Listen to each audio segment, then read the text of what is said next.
Montana Territory, 1885. A train whistle cut through the mountain air as smoke billowed against a brilliant blue sky.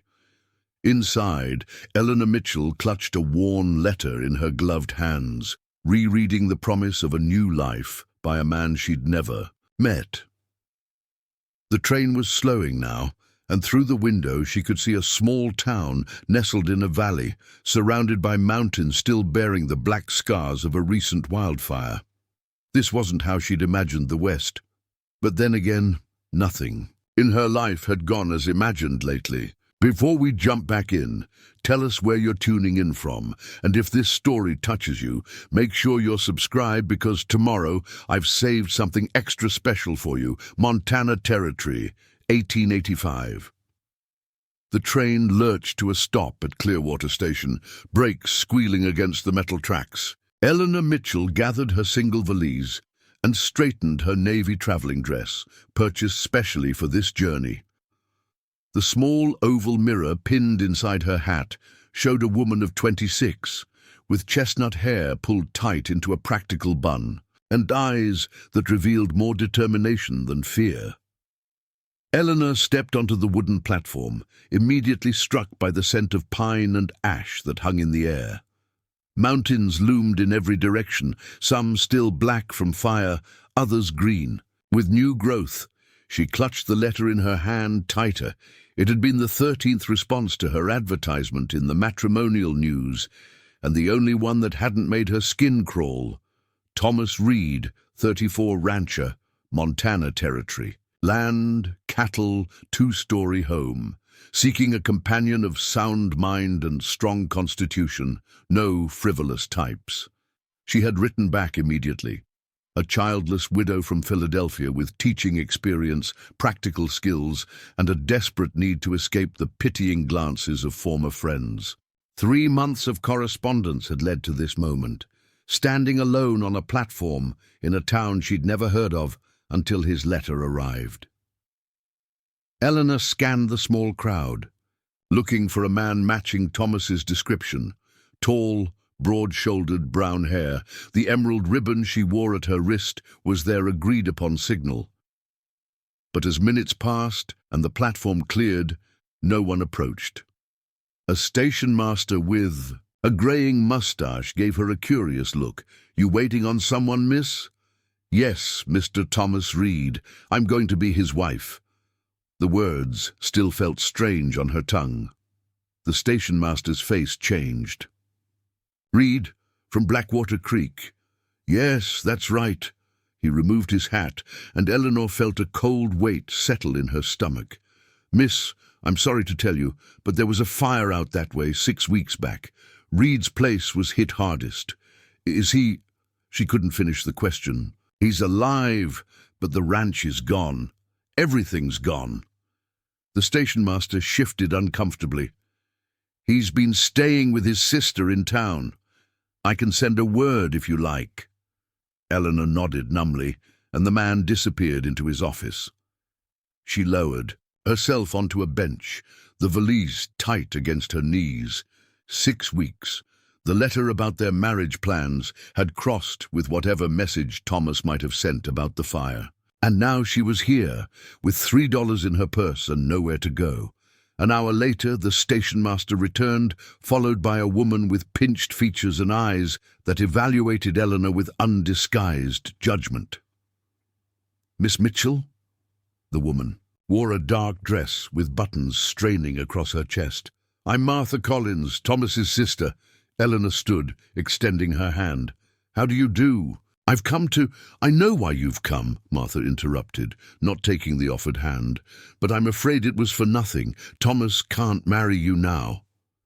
"I understand about the fire. Perhaps I could speak with him." "I'm not afraid of hard work. Or starting over." Martha's mouth tightened. "My brother is in no position to rebuild, much less take on a wife. He has nothing to offer you. But our arrangement was made before he lost everything." Martha's voice was flat, emotionless. "Thomas asked me to give you this." She held out a small envelope. "It should cover your return fare." Eleanor didn't take it. "I'd like to hear—" This from him directly. He's not here. He's gone north to work lumber for the season. Martha pushed the envelope closer. This is for the best, Miss Mitchell. You look delicate. Montana winters break stronger women than you. The words stung. More than Eleanor expected. She'd heard similar dismissals before. Too bookish, too thin, too reserved. Never enough. She stared at the envelope, pride warring with practicality. There's a train east tomorrow morning, Martha continued. I'd suggest you take it. Eleanor was about to respond when another voice spoke from behind her. That's not the only option. Both women turned. A man stood a few paces away, tall and straight-backed. His skin was deeply tanned, his black hair pulled back at the nape of his neck. He wore simple clothes, canvas pants, a worn blue shirt, boots weathered by work and elements. But it was his eyes that caught Eleanor's attention, dark, steady, and surprisingly gentle. Nathan Blackwood, he nodded to Martha, who visibly stiffened. I couldn't help overhearing. This isn't your concern, Martha said sharply. Maybe, not... His gaze returned to Eleanor. But I have a proposal if you're willing to hear it. Eleanor studied him. He was perhaps 35, with strong features that spoke of mixed heritage. There was something in the careful way he held himself that suggested both strength and restraint. What kind of proposal? She asked. I need help at my place. It's small, but it wasn't touched by the fire. I have a garden that needs tending and a clinic that needs organizing. Clinic? Eleanor asked. Mr. Blackwood fancies himself a doctor, Martha said with undisguised disdain. Though his methods are unconventional, Nathan didn't react to the slight. I practice both Western medicine and Cherokee healing. I need someone who can read and write well, keep accounts, and help with patients. Eleanor hesitated. Are you offering employment? I'm offering a partnership. His voice remained steady. I have land and a home. You need somewhere to stay. We could help each other. Martha scoffed. Miss Mitchell came here to marry a respectable rancher, not to live with a half-breed medicine man. Eleanor felt her cheeks flush with anger at the woman's words. I can speak for myself, Mrs. Collins. Nathan watched her, his expression unchanged.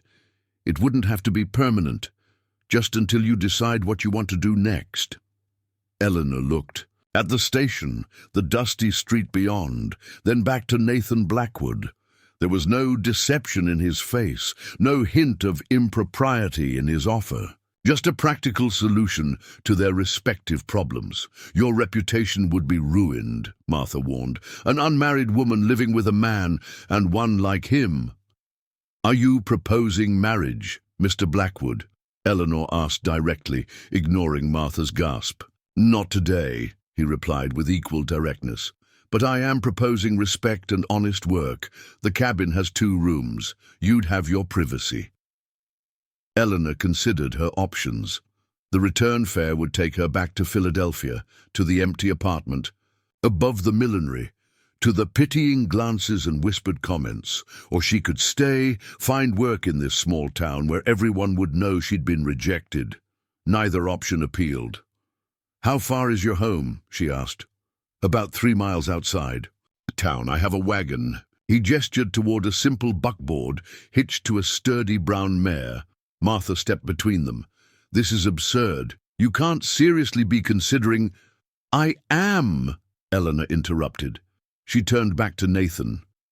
And if I find the arrangement unsuitable, then I'll bring you back to town, no questions asked. There was something in his calm certainty that steadied her. Eleanor had always prided herself on good judgment, on seeing what others missed, and what she saw in Nathan Blackwood's eyes was not desire or deception, but a simple, honest offer. Very well, Mr. Blackwood, I accept your proposal. Martha made a sound of disgust. On your head be it, but don't cry to Thomas when you realize your mistake. Eleanor picked up her valise. I won't, she turned to Nathan. I'm ready when you are.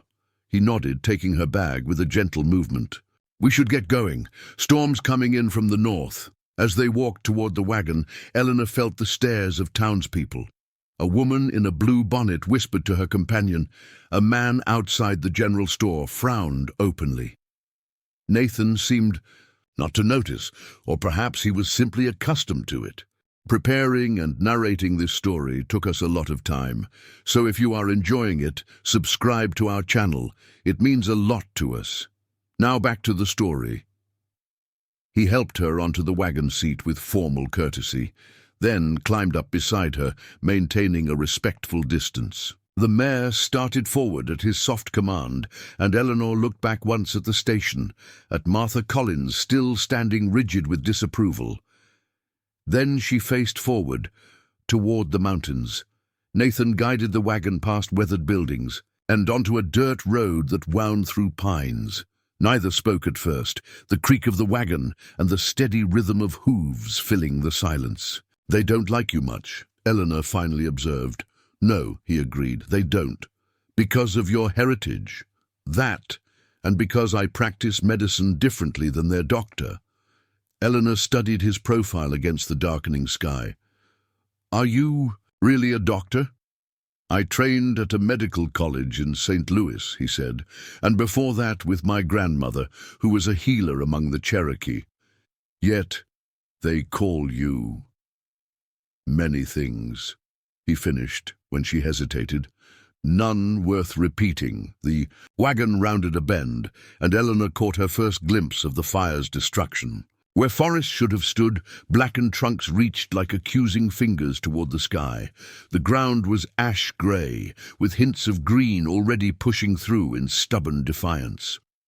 "The fire came through 6 weeks ago," Nathan said, following. "Her gaze, started by lightning, burned for days, and Thomas Reed's ranch. Gone, house, barn, most of his stock. His hands were steady on the reins. He wasn't the only one. 12 families lost everything." "But not you?" "No. The creek made a natural break, and I had help." Before Eleanor could ask what he meant, the wagon crested a small hill, and she saw a cabin nestled in a clearing ahead. It was larger than she'd expected, built of solid logs with a covered porch and glass windows. A small barn stood nearby, and beyond that a fenced garden. Smoke curled from the stone chimney. "Someone's there," she said, suddenly anxious. "My assistant, Sarah Running Deer. She helps with patients and tends the fire when I'm away." The wagon pulled to a stop, and a young woman emerged from the cabin. She was perhaps 17, with dark braided hair and a wary expression. "This is Eleanor Mitchell," Nathan said in greeting. "She'll be staying with us." Sarah nodded but said nothing, her dark eyes assessing Eleanor with quiet intensity. "Sarah doesn't speak much English," Nathan explained as he helped Eleanor down. "Her family died in a fever outbreak 2 years ago. She's been with me since." Eleanor hesitated, then spoke directly to the girl. "Thank you for welcoming me," she said, enunciating clearly and offering a small smile. Something in Sarah's expression softened slightly. She turned and went back inside, leaving the door open behind. "She'll warm to you," Nathan said. "Give her time." Eleanor stood in the yard, suddenly overcome by the strangeness of her situation. 24 hours ago, she had been on a train heading west to marry a man she'd never met. Now that man was gone, his ranch destroyed, and she was standing outside. A cabin with a half-Cherokee doctor and his silent assistant. "Second thoughts?" Nathan asked, watching her. Eleanor squared her shoulders. "No, just adjusting my expectations." For the first time, a hint of a smile touched his lips. "That happens a lot in Montana." He gestured toward the cabin. "Come, I'll show you where you'll stay." As they walked toward the porch, thunder rumbled in the distance. The air smelled of pine, earth, and coming rain. Nothing like Philadelphia's coal smoke and cobblestones. Eleanor took a deep breath, feeling something tight in her chest begin to loosen. This wasn't the life she had planned, not even close. But standing there, with the mountains rising against the sky and the first drops of rain beginning to fall, Eleanor Mitchell felt something she hadn't expected. She felt the possibility. The rain grew heavier as Nathan led Eleanor through the cabin door. Inside, the air was warm and carried the scent of herbs and wood smoke. The main room was larger than it appeared from outside, with smooth plank floors and walls lined with shelves of bottles, jars, and books. A stone fireplace dominated one wall, while a solid wooden table flanked by benches occupied the center. Bundles of dried plants hung from the rafters, and a desk in the corner held papers, an inkwell, and what looked like medical instruments. Sarah worked silently at the hearth, stirring something in a cast-iron pot.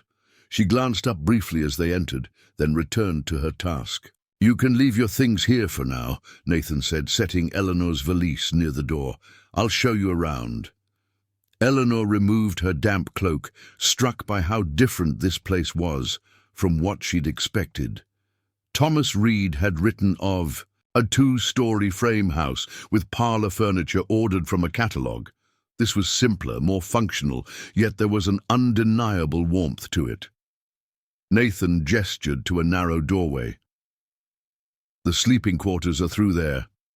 Sarah has the small room to the left. I sleep in the loft." He indicated a ladder in the corner. "You'll have the room on the right. It was meant to be my examination room, but we can rearrange things." Eleanor followed him through the doorway. The room was small but clean, with a narrow bed covered by a quilt of blue and white triangles. A chest stood at the foot of the bed, and a small window looked out onto the forest edge. A lantern hung from a hook in the ceiling. "It's not much," Nathan said, watching her. "It's more than I expected after what happened at the station," Eleanor replied honestly.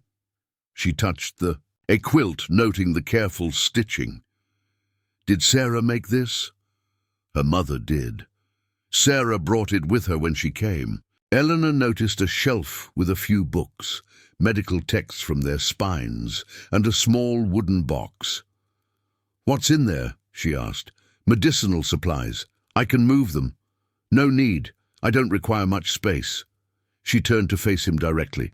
"Mr. Blackwood, I should be clear about something. I didn't come west looking for charity. I came for a fresh start, and I intend to earn my keep." His expression remained calm. "I understand. And I wasn't offering charity. There's plenty of work here if you're willing." "What exactly do you do? Mrs. Collins mentioned you're not conventional." A ghost of a smile touched his lips. "That's one way to put it.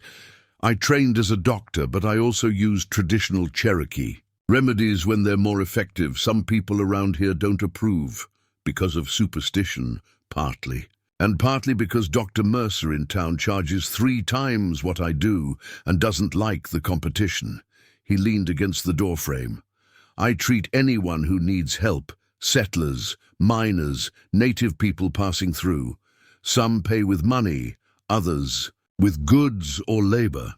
And you need help organizing this practice? I need someone who can keep records, prepare simple medicines, and help when there are multiple patients." His dark eyes studied her. "Can you read and write well?" "Yes. I was a teacher before my marriage." "And are you squeamish about blood or illness?" Eleanor thought about her husband's final days, the consumption that had wasted him to nothing while she changed linens and emptied basins. "No, I'm not squeamish," Nathan nodded. "Good. I can teach you what you need to know about the medicines. The rest will come with time." He paused. "There's something else you should know." "What's that?" "The people in town.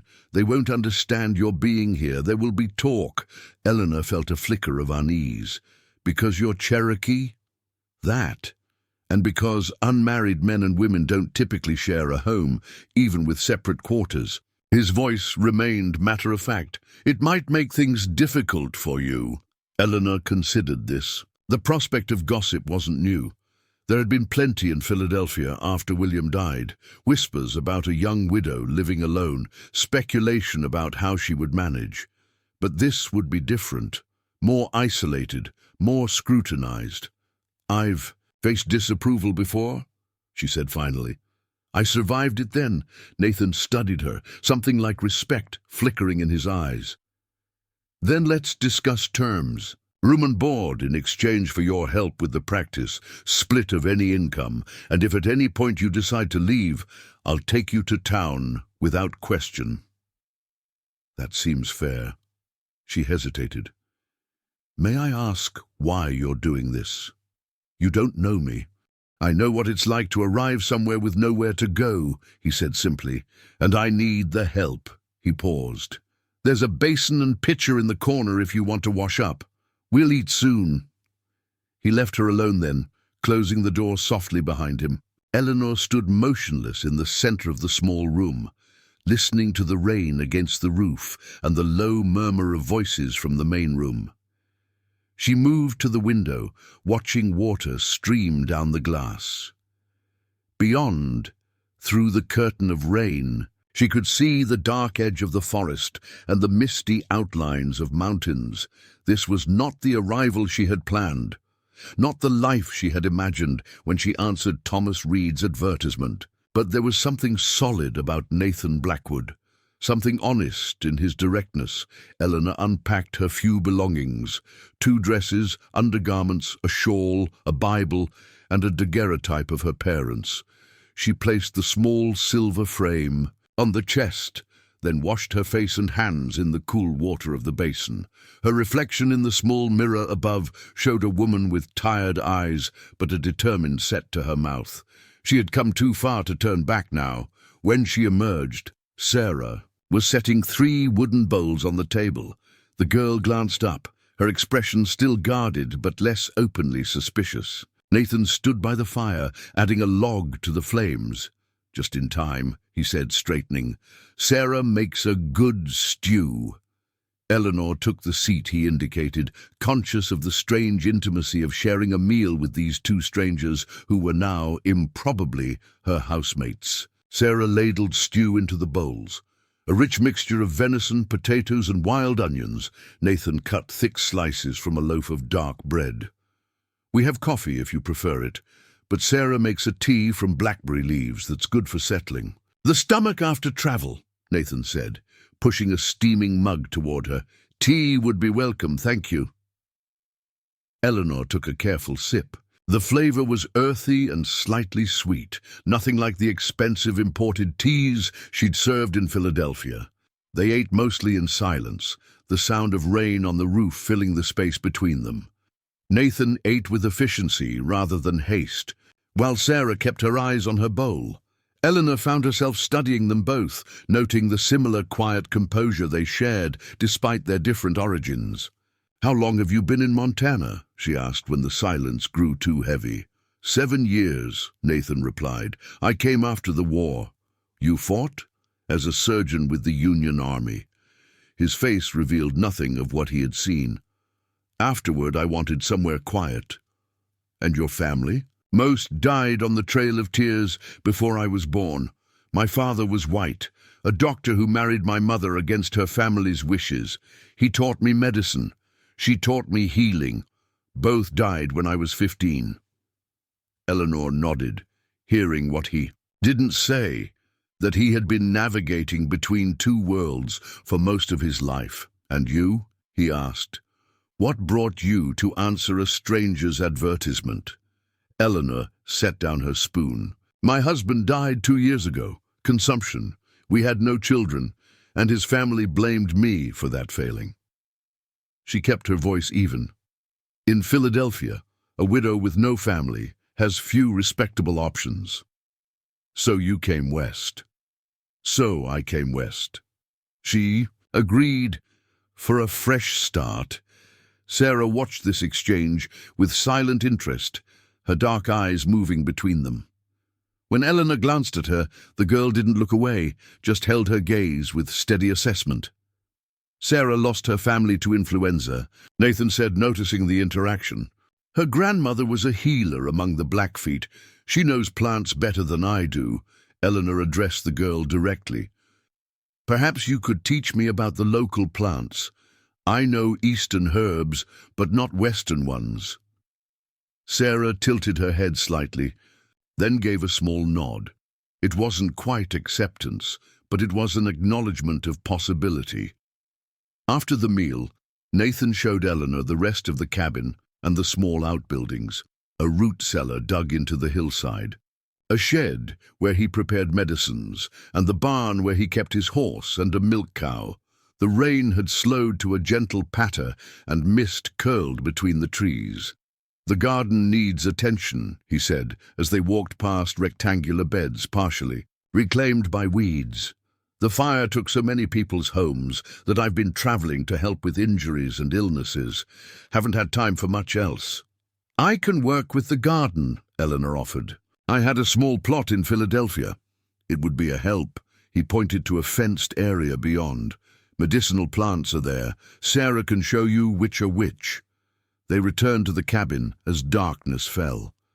Nathan lit lanterns while Sarah cleared away the meal things. Eleanor felt suddenly awkward, unsure of her place in this established routine. "I usually sort my supplies in the evenings," Nathan said, sensing her discomfort. "If you'd like to see what's involved in your new position." Grateful for the direction, Eleanor joined him at the table where he spread out packets of powders, dried leaves and small glass bottles. "These need to be inventoried and organized," he explained.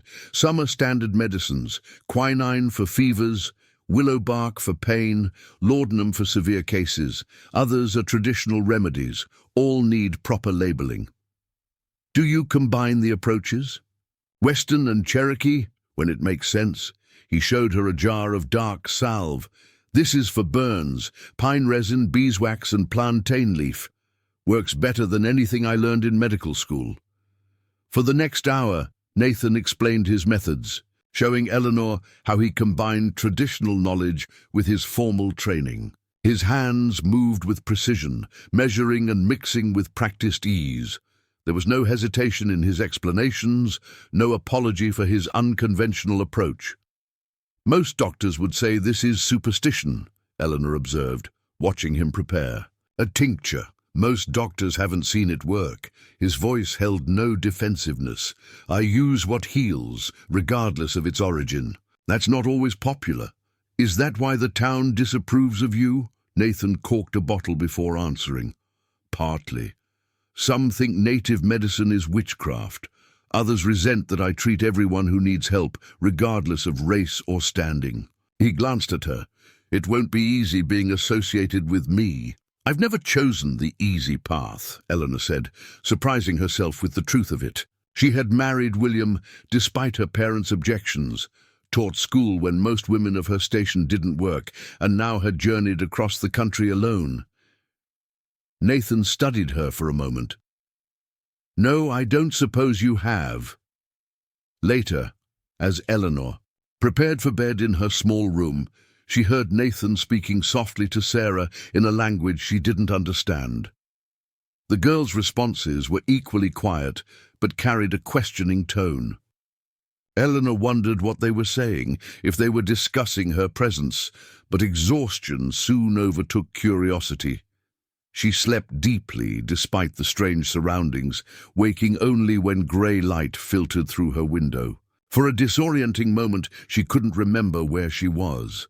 Then it all rushed back: the train, the station, Martha Collins's cold dismissal, and Nathan Blackwood's unexpected offer. Eleanor dressed quickly in her simpler of two dresses, pinned her hair into a practical knot, and stepped into the main room. Nathan was already gone, but Sarah stood at the hearth, stirring a pot of porridge. The girl nodded a greeting, then pointed to a steaming pot of coffee. "Thank you," Eleanor said, pouring herself a cup. "Where is Mr. Blackwood?"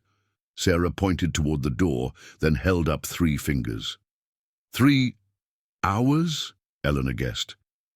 "He left 3 hours ago?" Sarah nodded, then pointed east. "He went to town?" Another nod. Sarah ladled porridge into 2 bowls, adding a drizzle of honey to each. She gestured for Eleanor to sit, then joined her at the table. They ate in silence at first, but Eleanor was determined to establish some connection with the girl who would be her companion in this strange new situation. "How long have you lived here with Mr. Blackwood?" she asked, speaking slowly and clearly. Sarah held up 2 fingers. 2 years? Eleanor smiled when the girl nodded. "And you help with his patients?" Sarah nodded again, then touched her fingers to several spots on her own body: head, throat, stomach. "You help with illnesses?" Eleanor guessed. "Symptoms?" Sarah gave a small smile, the first Eleanor had seen, and nodded. "Perhaps you could teach me," Eleanor suggested. "I want to be useful here." Sarah considered this, then stood and motioned for Eleanor to follow. She led the way outside, where the morning sun was burning off the last of the mist. The air smelled fresh after the rain, and birds called from the trees that surrounded the clearing. The girl led Eleanor to the garden, pointing out different plants and acting out their uses, mimicking headaches, stomach pains, coughs, and fevers. Though they shared no common language, Sarah was clearly intelligent and resourceful in finding ways to communicate. "I know what it's like to arrive somewhere with nowhere to go," he said simply, "and I need the help." He paused. "There's a basin and pitcher in the corner if you want to wash up. We'll eat soon." He left her alone then, closing the door softly behind him. Eleanor stood motionless in the center of the small room, listening to the rain against the roof and the low murmur of voices from the main room. She moved to the window, watching water stream down the glass. Beyond, through the curtain of rain, she could see the dark edge of the forest and the misty outlines of mountains. This was not the arrival she had planned, not the life she had imagined when she answered Thomas Reed's advertisement. But there was something solid about Nathan Blackwood, something honest in his directness. Eleanor unpacked her few belongings: 2 dresses, undergarments, a shawl, a Bible, and a daguerreotype of her parents. She placed the small silver frame on the chest, then washed her face and hands in the cool water of the basin. Her reflection in the small mirror above showed a woman with tired eyes but a determined set to her mouth. She had come too far to turn back now. When she emerged, Sarah was setting 3 wooden bowls on the table. The girl glanced up, her expression still guarded but less openly suspicious. Nathan stood by the fire, adding a log to the flames. "Just in time," he said, straightening. "Sarah makes a good stew." Eleanor took the seat he indicated, conscious of the strange intimacy of sharing a meal with these 2 strangers who were now, improbably, her housemates. Sarah ladled stew into the bowls, a rich mixture of venison, potatoes, and wild onions. Nathan cut thick slices from a loaf of dark bread. "We have coffee if you prefer it, but Sarah makes a tea from blackberry leaves that's good for settling." "The stomach after travel," Nathan said, pushing a steaming mug toward her. "Tea would be welcome, thank you." Eleanor took a careful sip. The flavor was earthy and slightly sweet, nothing like the expensive imported teas she'd served in Philadelphia. They ate mostly in silence, the sound of rain on the roof filling the space between them. Nathan ate with efficiency rather than haste. While Sarah kept her eyes on her bowl, Eleanor found herself studying them both, noting the similar quiet composure they shared despite their different origins. "How long have you been in Montana?" she asked when the silence grew too heavy. 7 years, Nathan replied. "I came after the war." "You fought?" "As a surgeon with the Union Army." His face revealed nothing of what he had seen. "Afterward, I wanted somewhere quiet." "And your family?" "Most died on the Trail of Tears before I was born. My father was white, a doctor who married my mother against her family's wishes. He taught me medicine. She taught me healing. Both died when I was 15. Eleanor nodded, hearing what he didn't say, that he had been navigating between 2 worlds for most of his life. "And you?" he asked. "What brought you to answer a stranger's advertisement?" Eleanor set down her spoon. "My husband died 2 years ago. Consumption. We had no children, and his family blamed me for that failing." She kept her voice even. "In Philadelphia, a widow with no family has few respectable options. So you came west." "So I came west," she agreed. "For a fresh start." Sarah watched this exchange with silent interest, her dark eyes moving between them. When Eleanor glanced at her, the girl didn't look away, just held her gaze with steady assessment. Sarah lost her family to influenza, Nathan said, noticing the interaction. Her grandmother was a healer among the Blackfeet. She knows plants better than I do. Eleanor addressed the girl directly. Perhaps you could teach me about the local plants. I know eastern herbs, but not western ones.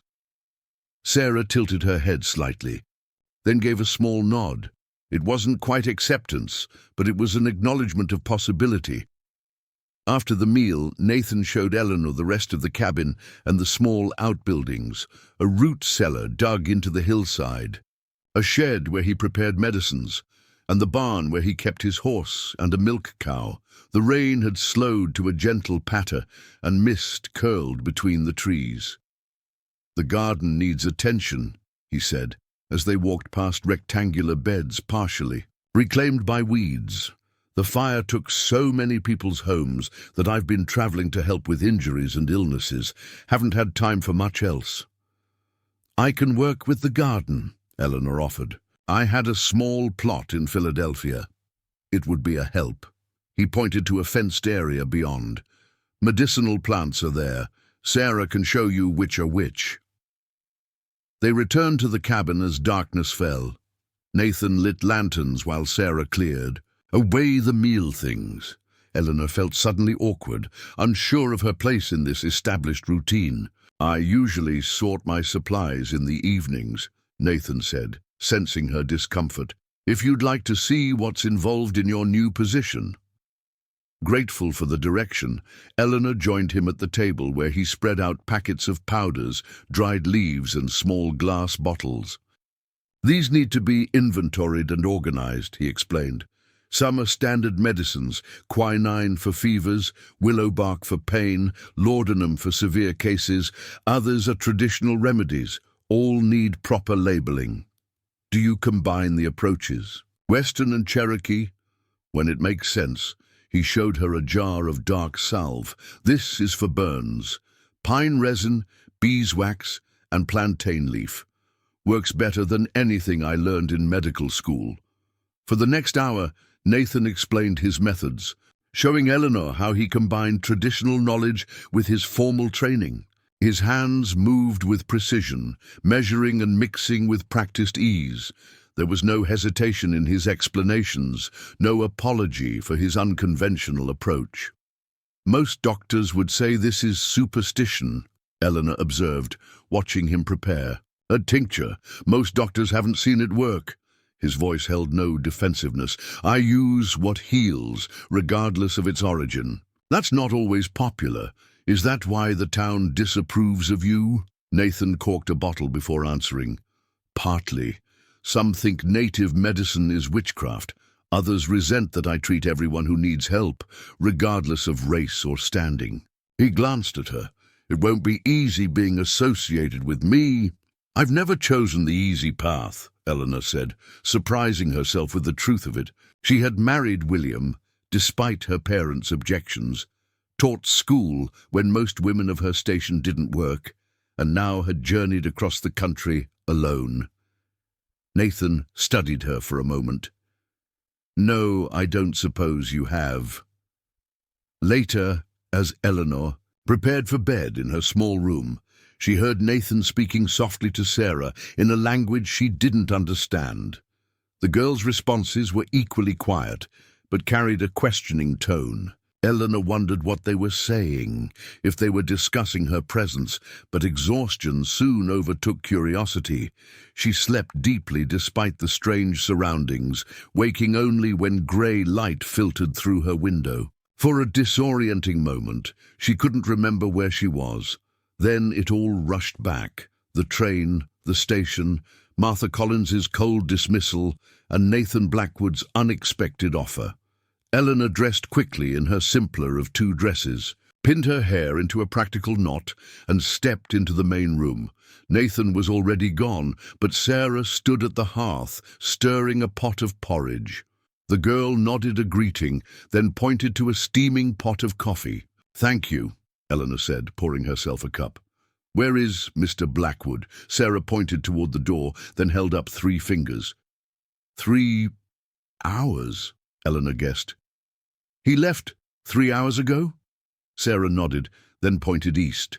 He went to town? Another nod. Sarah ladled porridge into 2 bowls, adding a drizzle of honey to each. She gestured for Eleanor to sit, then joined her at the table.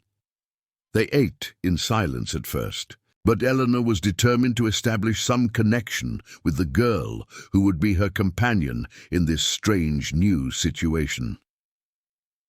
"How long have you lived here with Mr. Blackwood?" she asked, speaking slowly and clearly. Sarah held up 2 fingers. 2 years, Eleanor smiled when the girl nodded. "And you help with his patients?" Sarah nodded again, then touched her fingers to several spots on her own body: head, throat, stomach. "You help with illnesses," Eleanor guessed. "Symptoms." Sarah gave a small smile, the first Eleanor had seen, and nodded. "Perhaps you could teach me," Eleanor suggested. "I want to be useful here." Sarah considered this, then stood and motioned for Eleanor to follow. She led the way outside, where the morning sun was burning off the last of the mist. The air smelled fresh after the rain, and birds called from the trees that surrounded the clearing. The girl led Eleanor to the garden, pointing out different plants and acting out their uses, mimicking headaches, stomach pains, coughs, and fevers. Though they shared no common language, Sarah was clearly intelligent and resourceful in finding ways to communicate. "Security," Eleanor admitted, "a purpose beyond enduring pitying glances and limited options.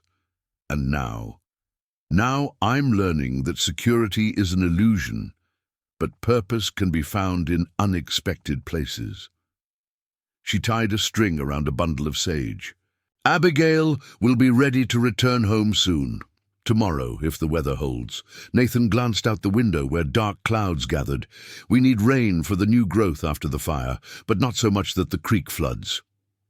That evening, as they shared a simple meal of rabbit stew and cornbread, Abigail announced her intention to help with the dishes despite her splintered arm.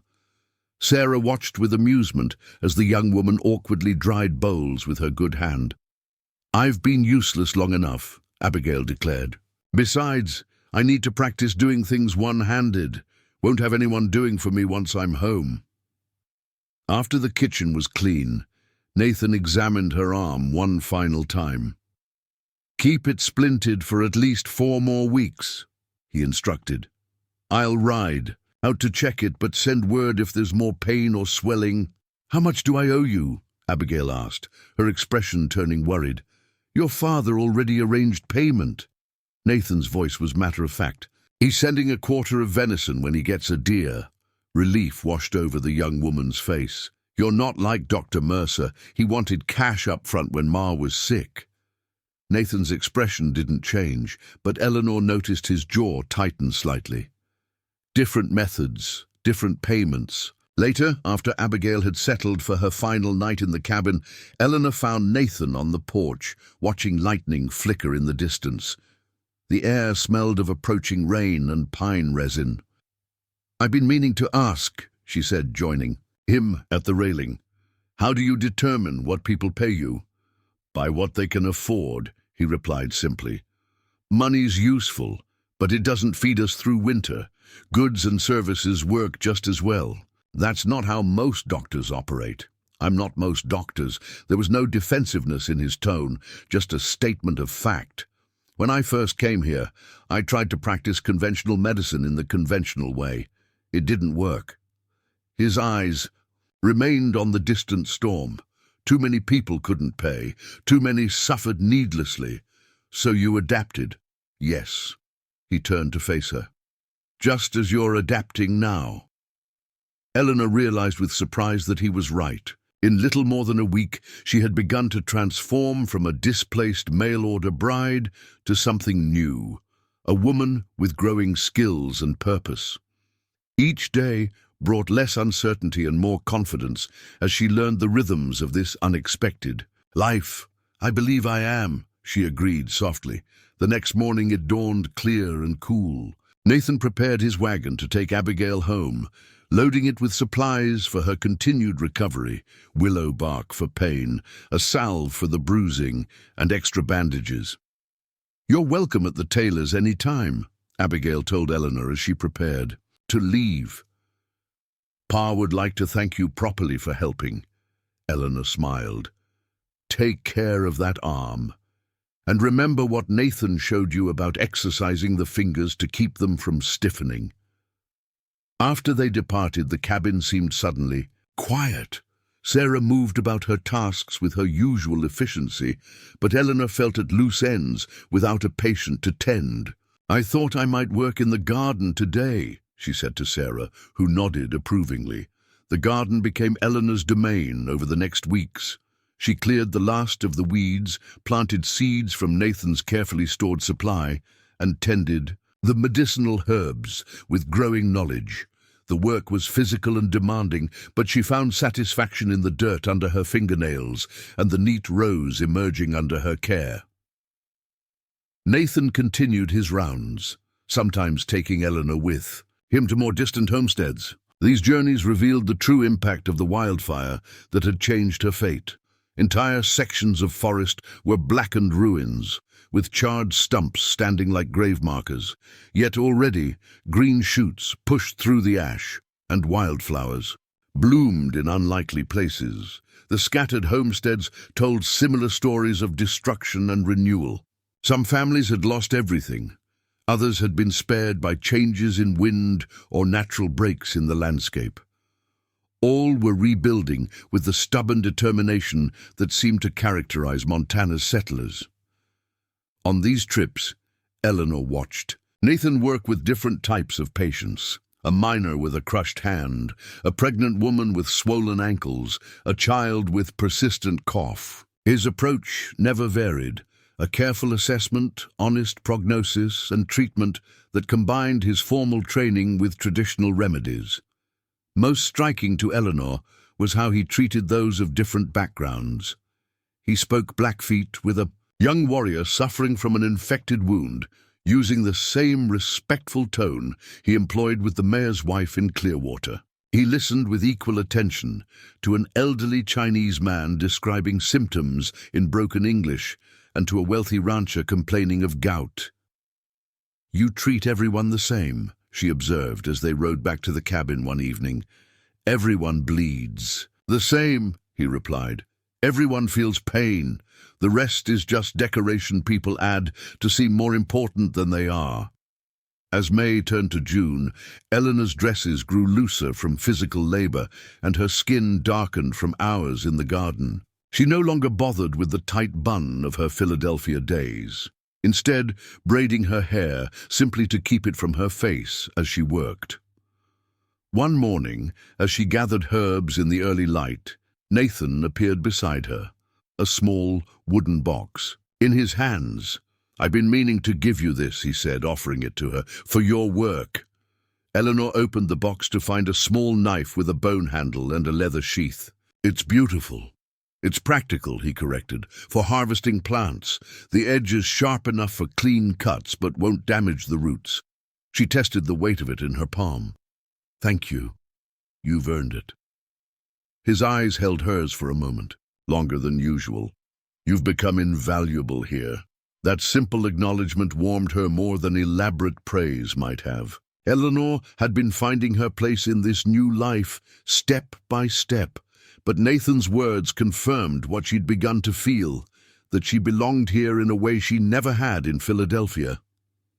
Their first challenge as a true medical team came in late June, when a wagon arrived bearing 3 miners with food poisoning. They had eaten spoiled meat, and all were violently ill with vomiting and fever. For 2 days and nights, Eleanor worked alongside Nathan and Sarah, preparing medicines, changing bedding, and keeping the men hydrated. By the 3rd morning, the crisis had passed.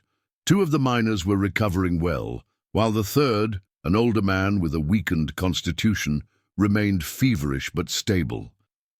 Eleanor had barely slept, snatching moments of rest in a chair between patients' needs, As dawn broke, she stepped outside for fresh air, her dress stained and her hair falling from its braid. Nathan followed, looking equally exhausted. "You should rest," he told her, his voice rough with fatigue. "So should you." She pushed hair from her face. "Are they out of danger?" "McClintock will need another day of care, but yes." He studied her in the morning light. "You didn't hesitate, not once in 2 days." "Neither did you." A hint of a smile touched his lips. "I've had more practice." Eleanor leaned against the porch railing, feeling the weight of exhaustion in her bones. Yet beneath the fatigue was something else, a sense of accomplishment, of having faced a true test and emerged successful.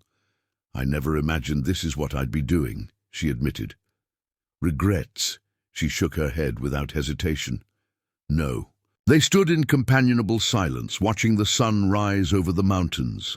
Eleanor was aware of his presence beside her, solid and reassuring. Something had changed during those intense days of work.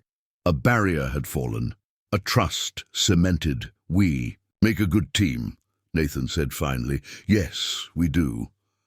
Eleanor straightened, ready to return to their patients, though next time perhaps less vomiting would be preferable. Nathan's laugh surprised her, a deep, genuine sound she'd never heard from him before.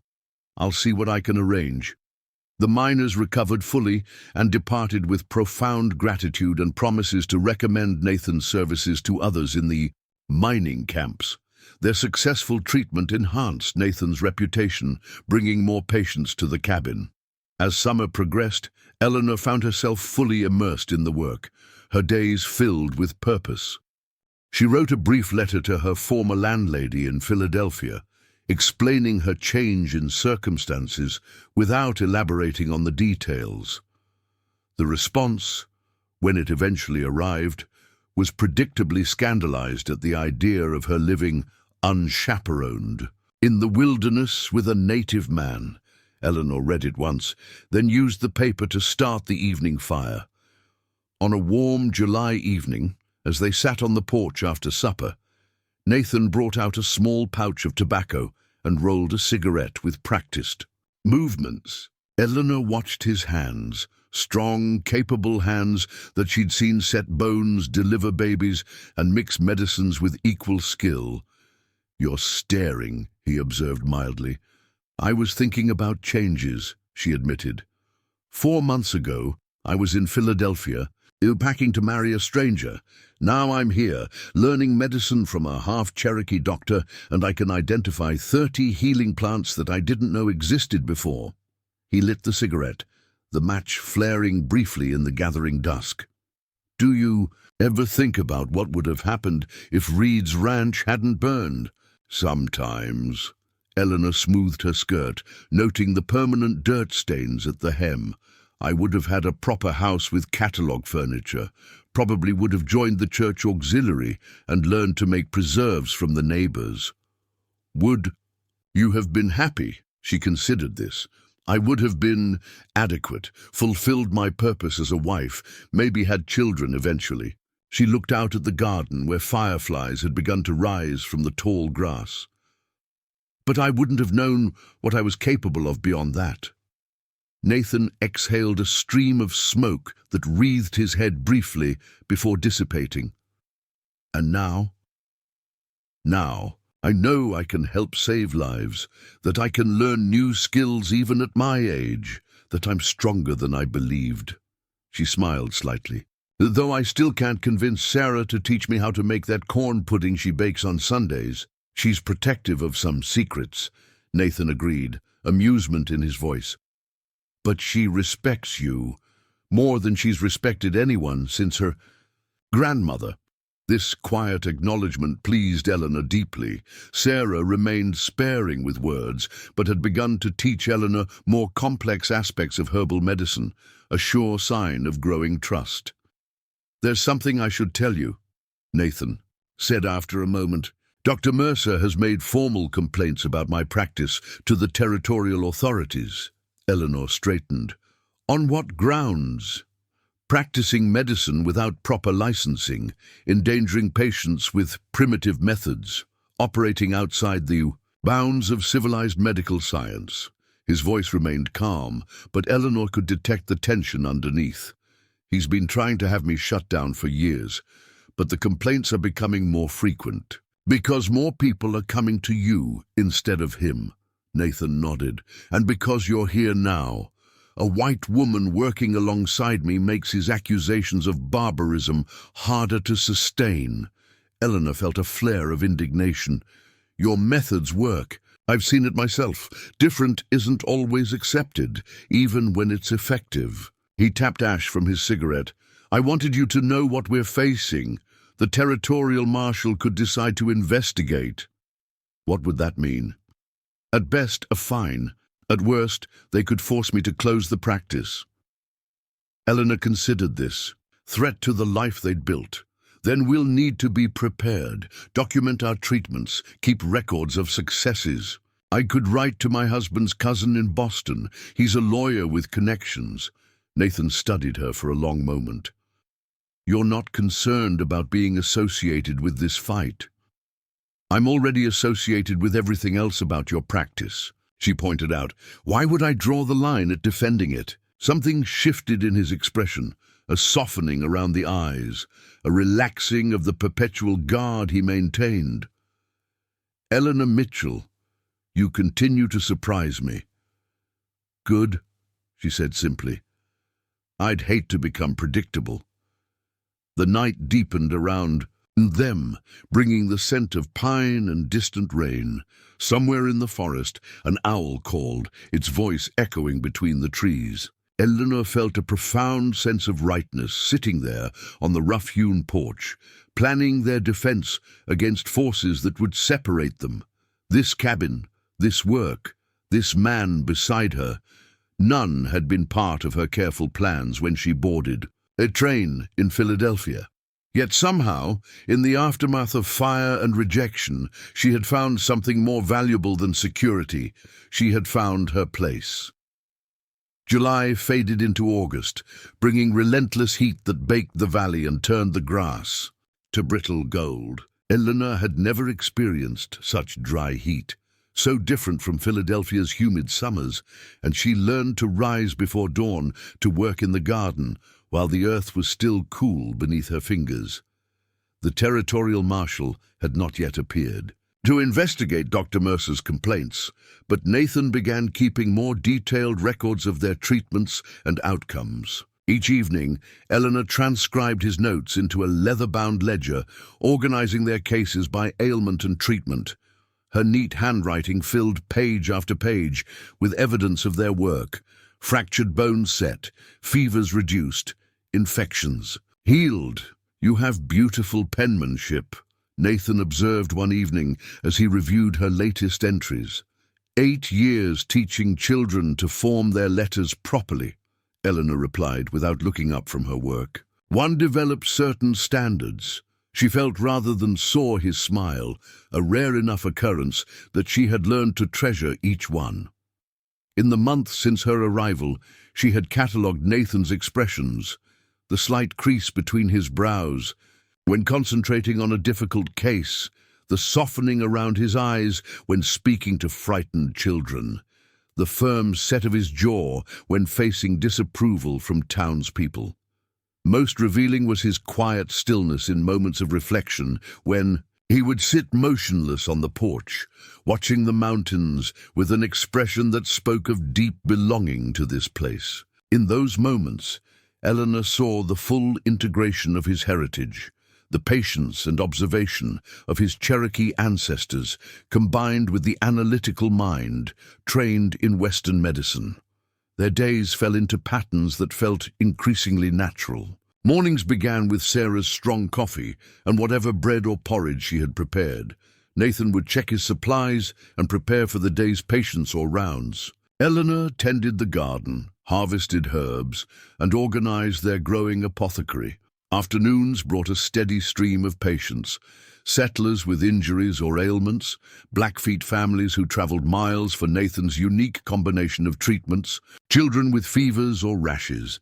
Eleanor assisted with all of them, her confidence growing with each successful treatment. One particularly hot afternoon, as they worked side by side grinding herbs for a fever remedy, Nathan paused to wipe sweat. From his brow, "We should build a proper workroom behind the cabin," he said, "with shelves for drying herbs and a stone table for preparations." Eleanor looked up in surprise. "That would be quite an undertaking. Winter comes early here. We should start before September." He continued grinding the dried leaves to powder. "I've been meaning to expand for years, but there never seemed to be enough reason." The implication was clear. Her presence had changed that calculation. Eleanor felt a warmth that had nothing to do with the summer heat. "I've been thinking about winter," she admitted. "I've never experienced one in Montana." "They're harsh," he warned. "Snow piles higher than the windows sometimes. We can be isolated. For weeks. Is that why you're stockpiling supplies?" She'd noticed his recent trips to town had yielded more provisions than usual, sacks of flour, sugar, coffee, and salt. He nodded. "And why I've been smoking extra meat. I remember my first winter here. I wasn't prepared." His eyes held a distant memory. "Nearly starved before spring. You never mentioned that. It's not something I'm proud of. A man with Cherokee blood should know better than to face winter unprepared." He set down the mortar and pestle. "But I learned. We'll be ready. This year." The word "we" lingered between them, comfortable and unquestioned. Later that week, Nathan brought home pine boards and tools to begin work on the new storage and preparation room. Eleanor watched him measure and mark the lumber with precision, his movements deliberate and sure. "Can I help?" she asked, setting aside the mending she'd been working on. He glanced up, seemingly surprised by the offer. "You know carpentry?" "No, but I can learn." She stood, brushing flour from her apron. "You've taught me medicine. Why not building as?" "Well," Nathan considered this, then handed her a hammer. "We'll start with the frame. The foundation's already in place from an earlier project I abandoned." For the next several evenings, they worked together as daylight stretched into dusk. Nathan taught her to measure twice before cutting, to drive nails at the proper angle, and to check corners for square alignment. When Sarah joined them, the three formed an efficient team, with Nathan cutting the lumber, Eleanor positioning the pieces, and Sarah handing them the necessary tools. "You're a quick study," Nathan observed, as Eleanor successfully fitted a crossbeam into place. "I've had a good teacher," she replied, wiping sawdust from her face. His eyes lingered on hers for a moment, then returned to his work. These brief exchanges had become more frequent, moments of connection that hovered between professional appreciation and something deeper neither of them had named. As the new workroom took shape, their medical practice continued to grow. Eleanor's knowledge expanded from simple herbal preparations to more complex treatments. She learned to clean and stitch wounds, to diagnose common ailments, and to judge when a case required Nathan's more experienced attention. One evening in late August, after treating a young boy with croup, Eleanor found Nathan at his desk, writing a letter by lamplight. "The Thompsons' son is sleeping comfortably," she reported. "The steam tent helped immediately." Nathan nodded. "You handled that case well. Didn't even need my assistance." Eleanor felt a flush of pride at his acknowledgement. "Who are you writing to?" she asked, noticing the unusual formality of his handwriting. "An old colleague from medical school. He's practicing in Helena now." Nathan set down his pen. "I'm asking if he would testify to my training and qualifications if necessary." "You're preparing for the marshal's investigation. Better to be ready." He folded the letter carefully. "Dr. Mercer has connections in the territorial government. His complaints won't be ignored forever." Eleanor sat across from him. "Would you consider practicing differently, following more conventional methods, if it meant continuing to treat those who need help, perhaps?" His expression grew thoughtful. "But I won't abandon what I know works, regardless of its origin." "Good," Eleanor said firmly. "I wouldn't want you to compromise your principles." Nathan studied her for a moment. "You've changed since you arrived." "Have I?" "You're stronger, more certain." His voice was quiet in the lamplit room. "The woman who stepped off that train would never have challenged a territorial marshal." Eleanor smiled slightly. "That woman expected to be a proper rancher's wife, not a medical assistant living in a cabin with a Cherokee doctor and a Blackfeet. Girl, do you ever regret it? The change in plans?" She considered the question seriously. "I regret the circumstances that brought me here, the fire, the loss that so many suffered." Her eyes met his. "But I don't regret where I ended up." Nathan held her gaze, something unspoken passing between them. Then Sarah entered with fresh tea, and the moment dissolved into the routine of evening. The next morning, Eleanor was harvesting beans from the garden when the sound of approaching horses drew her attention. Nathan emerged from the cabin, his expression alert as he watched the road. Two riders appeared around the bend, a man in a black coat and a woman on a dappled mare. Eleanor recognized Abigail Taylor, her splinted arm now absent, riding alongside an older man with a weathered face and graying beard. "Nathan," the man called in greeting as they approached. "Hoped we'd catch you before you headed out on rounds." "James Taylor." Nathan nodded, extending a hand as the man dismounted. "Good to see you up and about." "Getting stronger every day," Taylor replied, shaking Nathan's hand firmly. "Wounds are nearly healed, thanks to that salve." He turned to Eleanor with an approving smile. "And you must be the lady who helped my girl when she broke her arm." "Eleanor Mitchell," she confirmed, wiping her hands on her apron before accepting his handshake. "Your daughter was an excellent patient." "She speaks highly of you both," Taylor said. "Says you work together like you've been doing it for years." Abigail dismounted, moving with the easy grace of youth. "The arm's good as new," she announced, rotating it to demonstrate. "Can even milk cows again, which Pa appreciates." "Come inside," Nathan invited. "Sarah just made fresh coffee." As they settled around the table, James Taylor explained the purpose of their visit. "We're having a harvest gathering next week. Small. Celebration before winter sets in. Nothing fancy.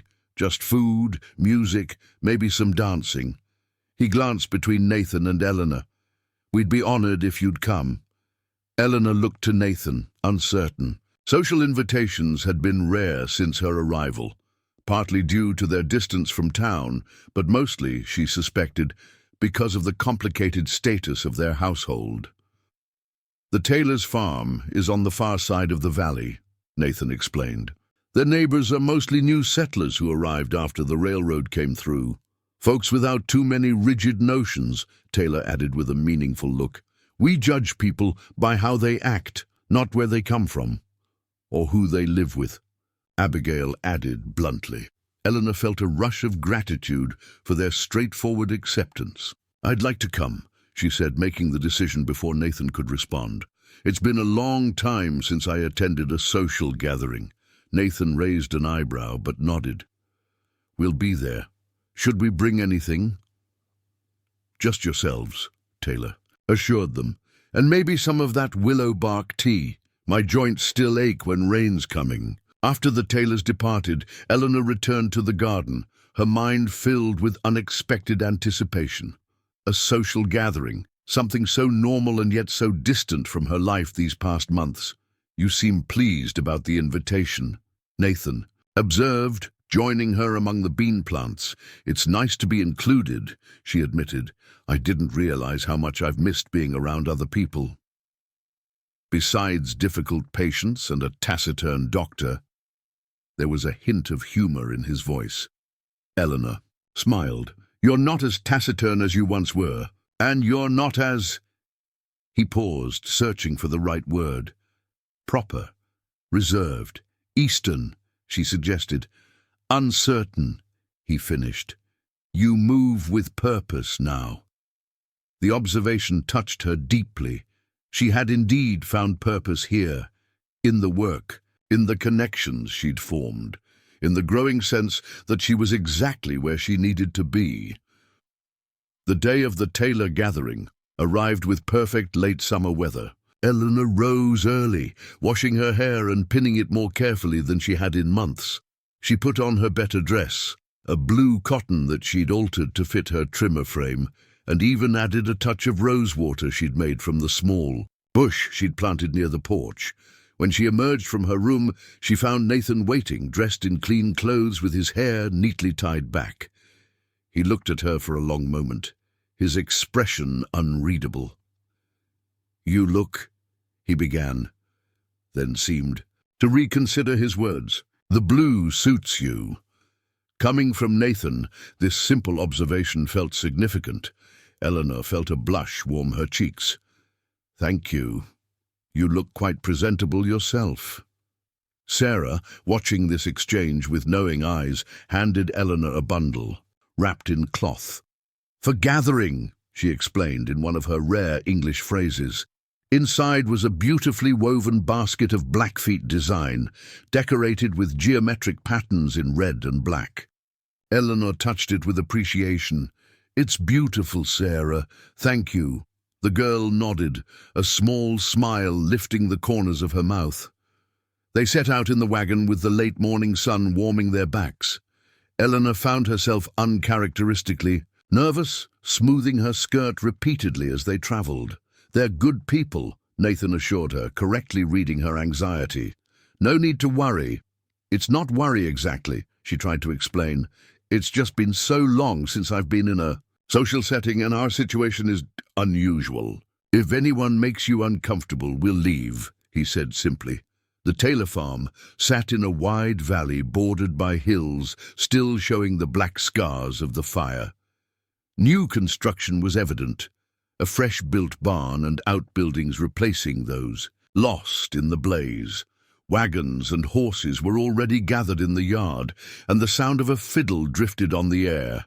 James Taylor greeted them warmly, leading them to a shaded area where tables had been set up and laden with food. Women busied themselves arranging dishes, while men gathered in small groups, discussing crops and cattle. Children darted between adults, engaged in elaborate games of chase. Eleanor felt eyes turned toward them as they approached. Conversations. Pausing briefly before resuming, Nathan maintained his usual calm demeanor, but she noticed the slight tension in his shoulders as they navigated the social landscape. Abigail appeared, pulling Eleanor into the group of women preparing the meal. "Mrs. Mitchell, you must try my mother's pickle recipe. I finally got it right this year." With this simple act of inclusion, Eleanor found herself absorbed into the gathering. The women asked practical questions about her garden and the medicinal herbs she grew, showing genuine interest rather than judgment. When she mentioned Nathan's teaching, several nodded with appreciation. "He saved my Robert's hand after a threshing accident," one woman confided. "Doctor in town wanted to amputate, but Mr. Blackwood said he could save it, and he did. He delivered my twins when they came early," another added, "rode through a snowstorm to reach us." These stories, shared over the preparation of food, revealed the deep respect many held for Nathan, despite the prejudices of the town. Eleanor felt a swell of pride as she listened, seeing him through their eyes, not as an outsider practicing unconventional medicine, but as a healer who had earned their trust through results. The meal was served at long tables set end to end, with everyone finding places on benches and chairs brought from neighboring farms. Nathan and Eleanor sat together, with Abigail joining them alongside a shy young man she introduced as Michael Cooper, whose family had arrived in the spring. "Cooper's building a water-powered mill on the creek," James Taylor explained. "Going to change everything for the valley when it's done." The conversation flowed easily around subjects of shared interest: the fall planting, predictions for winter, the progress of rebuilding after the fire. Eleanor found herself drawn into discussions of preserving food and natural remedies, her knowledge respectfully received and valued. After the meal, the fiddle player struck up lively tunes, and couples began to dance in the cleared area near the barn. Eleanor watched, enjoying the simple pleasure of music and movement after months of focused work. "Would you care to dance?" Nathan's voice came quietly beside her. She turned to him in surprise. "I didn't know you danced." "There are many things you don't know about me yet," he replied, the hint of a smile touching his lips. Eleanor placed her hand in his, allowing him to lead her to the impromptu dance floor. His steps were sure and fluid as they joined the Virginia reel, his hand warm against hers as they moved through the patterns of the dance. "You dance well," she observed. As they circled each other, "My mother taught me. She believed in preserving both sides of my heritage." As the afternoon progressed into evening, Eleanor found herself increasingly aware of Nathan's presence, the brief touches as they danced, the warmth of his arm when they sat side by side, the way his eyes sought hers across conversations. As twilight descended, lanterns were lit around the yard, casting a golden glow over the gathering. The music slowed to quieter melodies, and couples drew closer together for the final dances. Nathan found Eleanor, where she stood watching the stars emerge above the mountains. "Ready to head home soon? It's a long ride back." "Not quite yet," she said impulsively. "One more dance first." He offered his hand without hesitation, leading her back to where other couples swayed to a gentle waltz. His arm slipped around her waist, maintaining a respectful distance while still close enough that she could feel the solid warmth of him. They moved together with unexpected harmony, finding a rhythm that seemed to come naturally.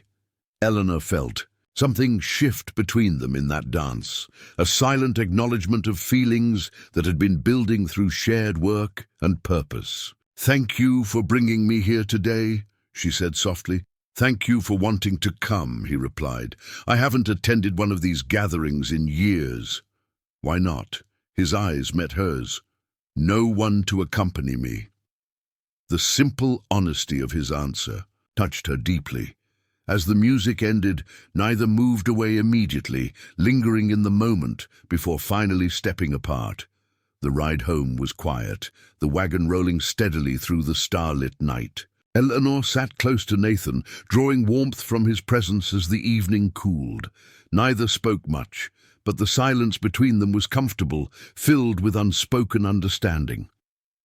When they arrived at the cabin, light glowed from the windows, where Sarah had kept the lamps burning for their return. Nathan helped Eleanor down from the wagon, his hands steady at her waist, lingering just a moment longer than necessary. "I enjoyed today," Eleanor said, looking up at him in the moonlight. "So did I." His voice was low, intimate in the darkness. Something passed between them, a current of possibility, of futures neither had imagined before this moment. Then Sarah appeared in the doorway, and the spell broke gently as they moved toward the welcoming light of home. That night, as Eleanor prepared for bed, she caught her reflection in the small mirror above her wash basin. The woman who looked back at her was not the one who had stepped off the train months ago. This woman's face was sun-kissed and confident, her eyes clear with purpose and growing certainty. She had come west seeking security through marriage to a stranger. Instead, she had found something far more valuable, work that mattered, a place where she belonged, and a man whose quiet strength and integrity had slowly but surely claimed a place in her heart. As she blew out her lamp, Eleanor realized that, somewhere along the way, this cabin had become more than shelter. It had become home, and Nathan Blackwood had become more than a reluctant benefactor or even a respected colleague. What exactly he had become, she wasn't yet ready to name. But as sleep claimed her, Eleanor knew with certainty that whatever happened next, whether facing Dr. Mercer's complaints or the coming winter, they would face it together. September arrived with a sudden shift in the weather. Cool mornings that turned the meadow grass silver with frost, followed by afternoons of brilliant sunshine that warmed the newly completed workroom where Eleanor sorted the summer's harvest of medicinal herbs. The room smelled of pine resin from fresh-cut boards and the earthy sweetness of drying plants that hung in neat bundles from the ceiling beams. Eleanor had just finished labeling a jar of arnica salve when she heard the sound of hoofbeats approaching. At a gallop, she set down her work and stepped outside, shading her eyes against the afternoon sun. A rider was pushing his horse hard up the trail, and she recognized young Michael Cooper from the Taylor farm. "Mrs. Mitchell," he called, reining his lathered horse to a stop. "Is Mr. Blackwood here? It's urgent." "He's out checking on the Peterson baby," Eleanor replied, already reaching for her medical bag. "What's happened?" "Accident at the mill site. Beam collapsed." Michael's face was pale beneath its sunburn. "2 men trapped, one's bleeding bad." Eleanor didn't hesitate. "Sarah," she called toward the cabin, "prepare bandages and the surgery table." She turned back to Michael. "How far?" 4 miles east, where the creek narrows. "Go to the North Ridge Trail," Eleanor instructed as she quickly gathered supplies. "You'll find Nathan at the Peterson homestead. Bring him directly to the mill site. I'll go ahead with Sarah." Michael nodded and spurred his exhausted horse back toward the trail. Eleanor moved with practiced efficiency, loading a canvas bag with wound cleaning supplies, suturing materials, pain medicines, and splints. Sarah emerged from the cabin, her own preparations complete. "We'll take the wagon," Eleanor decided. "Bring the longboard for transport and extra blankets." Within minutes, they were on the road, Eleanor driving the wagon while Sarah secured their supplies in the back. As they traveled, Eleanor mentally reviewed everything Nathan had taught her about crush injuries and severe bleeding. She had assisted with similar cases, but never handled one alone. They reached the mill site to find a scene of controlled chaos. Half-built walls and sawhorses surrounded a partially completed wooden structure where the water wheel would eventually stand. A group of men worked frantically to remove fallen timbers from where 2 figures lay pinned beneath the collapsed framework. Eleanor jumped down from the wagon, medical bag in hand. "I'm Eleanor Mitchell, Mr. Blackwood's assistant," she announced with an authority that belied her racing heart. "Where are the injured?" A bearded man in suspenders stepped forward. "Under there. We've almost got them free. One's conscious, the other's not responding." "I need clean water and any cloth you can spare," she instructed, rolling up her sleeves. "Sarah, prepare the pain tincture." By the time they had cleared enough debris to reach the trapped men, Eleanor had transformed the back of the wagon into a treatment area. She knelt beside the first victim, a young man with a severe gash across his forehead and a visibly broken leg. "Can you hear me?" she asked, checking his pulse. "Yes, ma'am," he groaned. "It hurts something fierce." "I know. We're going to help you." She turned to the men who had freed him. "Lift him carefully onto the board, support his head, and keep his leg as straight as possible." As they transferred him to the wagon, Eleanor moved to the second victim, an older man whose breathing came in shallow gasps. Blood soaked his shirt from a puncture wound in his chest, and his right arm lay at an unnatural angle. Eleanor assessed him quickly, the way Nathan had taught her, pulse weak and rapid, breathing labored, skin cold and clammy, signs of shock. The chest wound concerned her most. It bubbled with each breath, suggesting air was entering the chest cavity. She turned to Sarah. "Prepare the chest-sealing poultice, the one with pine resin and yarrow." To the waiting men, she said, "We need to move him very carefully. His lung may be punctured." With Sarah's help, Eleanor cut away the man's shirt and cleaned the wound. She applied the thick poultice Nathan had taught her to make for such injuries, sealing the wound from outside air. After immobilizing his broken arm, they carefully moved him to the wagon beside the younger man. Eleanor had just administered pain medicine to both when the sound of galloping hooves announced Nathan's arrival. The relief that washed through her at the sight of him was profound, but she continued working, reporting the injuries and her treatments as he dismounted and joined her, possible punctured lung on Jenkins, she explained. I applied the sealing poultice and elevated his upper body. Morgan has a compound fracture of the left tibia and a deep laceration to the forehead. I've cleaned and bandaged the head wound, but haven't set the leg. Nathan examined both patients quickly, his expression revealing nothing but professional focus. You did exactly right, he said quietly. The chest seal likely saved Jenkins' life. Together, they worked to stabilize both men for transport back to the cabin. Nathan set Morgan's broken leg, while Eleanor prepared additional bandages and medicines. They moved with the synchronized efficiency of partners who anticipated each other's needs without words. As they prepared to leave, James Taylor arrived with a group of neighbors who had heard about the accident. Eleanor saw surprise register on their faces at finding her so deeply involved in the treatment. Will they make it? Taylor asked Nathan. Morgan will recover fully with proper care, Nathan replied. Jenkins's condition is more serious, but he has a fighting chance thanks to Mrs. Mitchell's quick action. The gathered men looked at Eleanor with new respect. She became suddenly aware of her appearance. Sleeves rolled to the elbows, apron stained with blood, hair falling loose from its pins. Not the proper image of a lady, but the reality of a healer at work. You both saved my brother's life.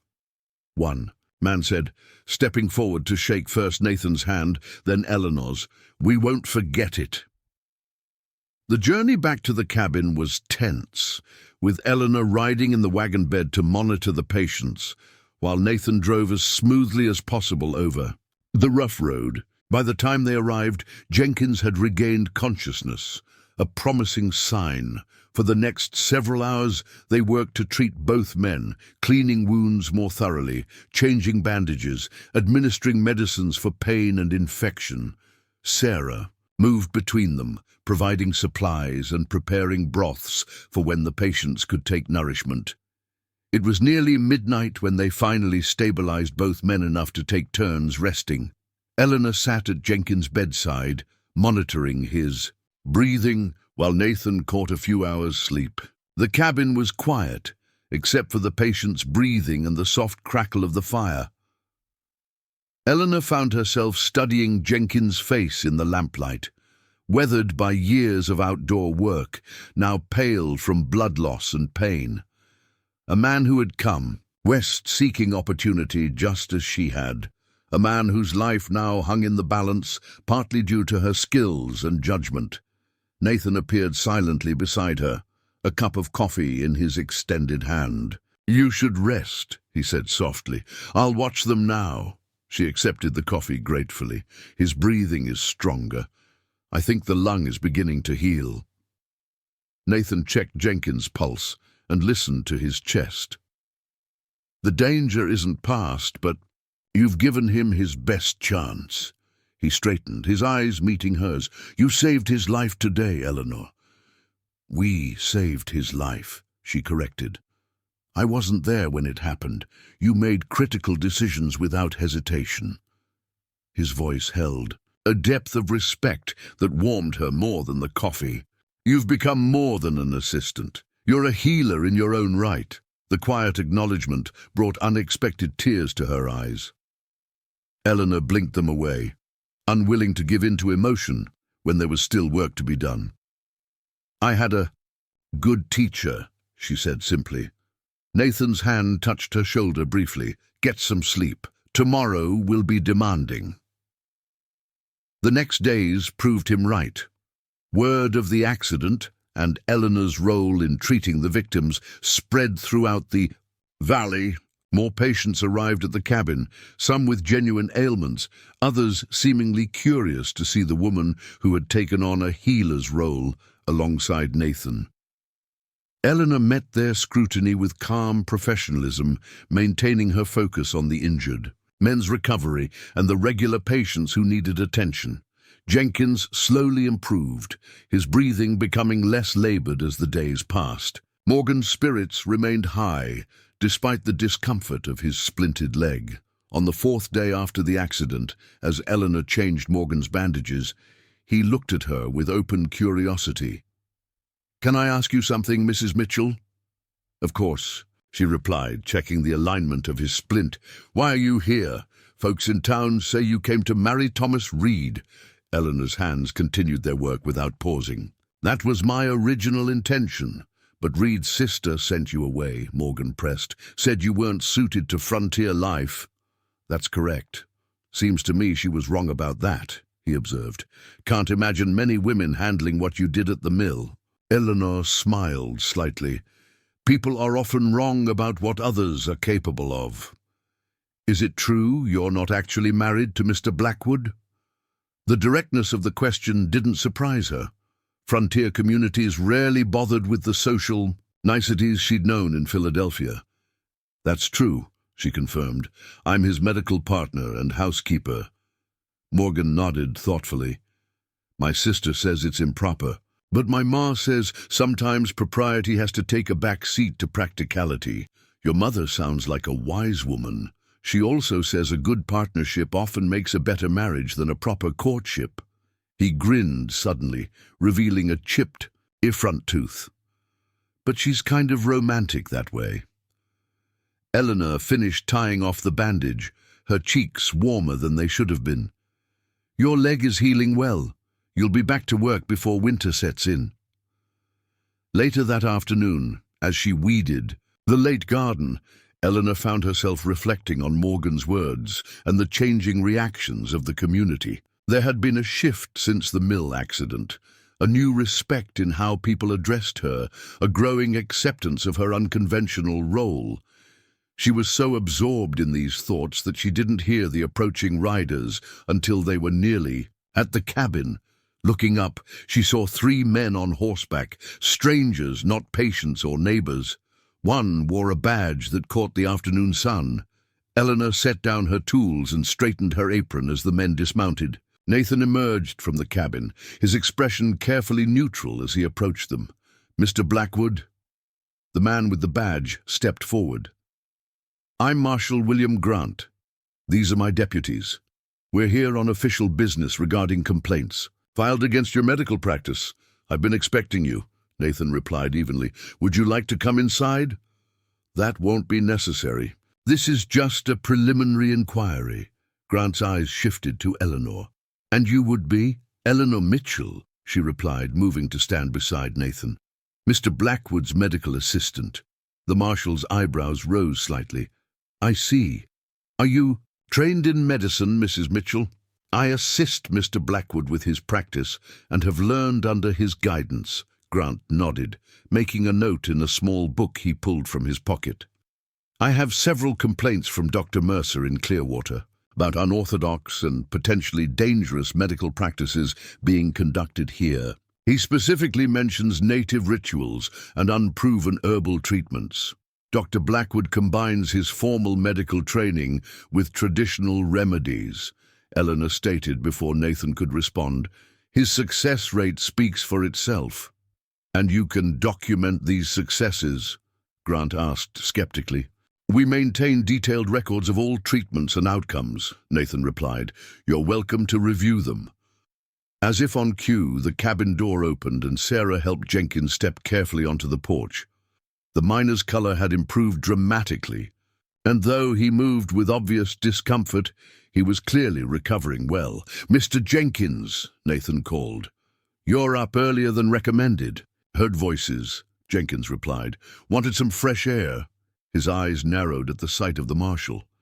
"Something wrong here?" "Official inquiry into Mr. Blackwood's medical practice," Grant explained. "Nothing that concerns you, sir." "The hell? It doesn't," Jenkins said bluntly. "That man and Mrs. Mitchell saved my life 4 days ago when a beam punctured my lung. Town doctor would have let me die for sure. Too far to travel, he always says." The marshal looked surprised. "You were treated here for a punctured lung?" "Sealed it with some kind of pine medicine Mrs. Mitchell made up," Jenkins confirmed. "Breathing better every day." Grant turned to his deputies, then back to Nathan. "I'd like to see those records you mentioned, Dr. Blackwood, and perhaps speak With your other patient as well. For the next hour, the marshal reviewed the ledger Eleanor had so carefully maintained, occasionally asking questions about specific treatments or outcomes. Nathan answered with the quiet confidence of a man secure in his knowledge and methods. Your formal training is well documented, Grant finally said, closing the ledger, and your results are impressive. But these traditional methods, they're not recognized by the medical establishment. They're recognized by results, Eleanor interjected, and by the people who have benefited from them. Grant studied her with renewed interest. You speak quite forcefully for an assistant, Mrs. Mitchell. I speak as someone who has witnessed both conventional and traditional medicine. Practiced with skill, she replied evenly, and as someone who values truth over convention. A hint of amusement crossed the marshal's face. I can see why Dr. Mercer might find your presence here problematic. Is that the real issue? Nathan asked quietly. Not my methods, but who practices them with me? Grant didn't answer directly. Instead, he returned the ledger to Eleanor and addressed Nathan. I'll be making a full report to the Territorial Medical Board. They'll determine if further action is warranted. He paused, then added, For what it's worth, I found nothing here that suggests immediate danger to the public. You may continue in practicing while the board reviews the matter. After the marshal and his deputies departed, Eleanor released a breath she hadn't realized she was holding. Do you think that's the end of it? No, Nathan replied honestly. Mercer won't stop until he forces me to close or conform. But we've gained time and made a strong first impression, Eleanor added. The marshal seemed reasonable. More reasonable than I expected, Nathan agreed. He looked at her with quiet intensity. You spoke well. Thank you. I spoke the truth. That evening, after the patients had been tended and the day's work completed, Eleanor joined Nathan on the porch, where he sat watching the sunset paint the mountains in shades of gold and purple. The air held the crisp edge of approaching autumn, and leaves had begun to turn color along the creek. Winter will come early this year, Nathan observed, offering her a mug of hot tea. The signs are all there.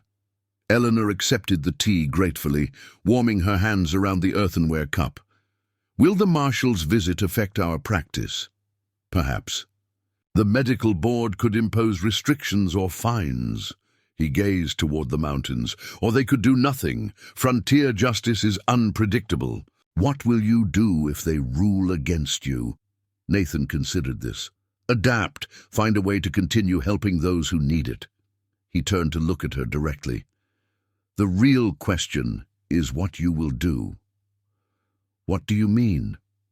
Your reputation is now untied to mine, he explained. Today made that clear. If the board rules against us, it could affect your future opportunities. Eleanor sipped her tea, considering his words.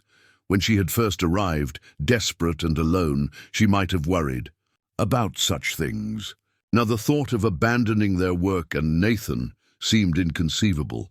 My future is here, she said simply, with this practice, with what we've built together. Something flickered in Nathan's eyes, a warmth that had been appearing more frequently in recent weeks.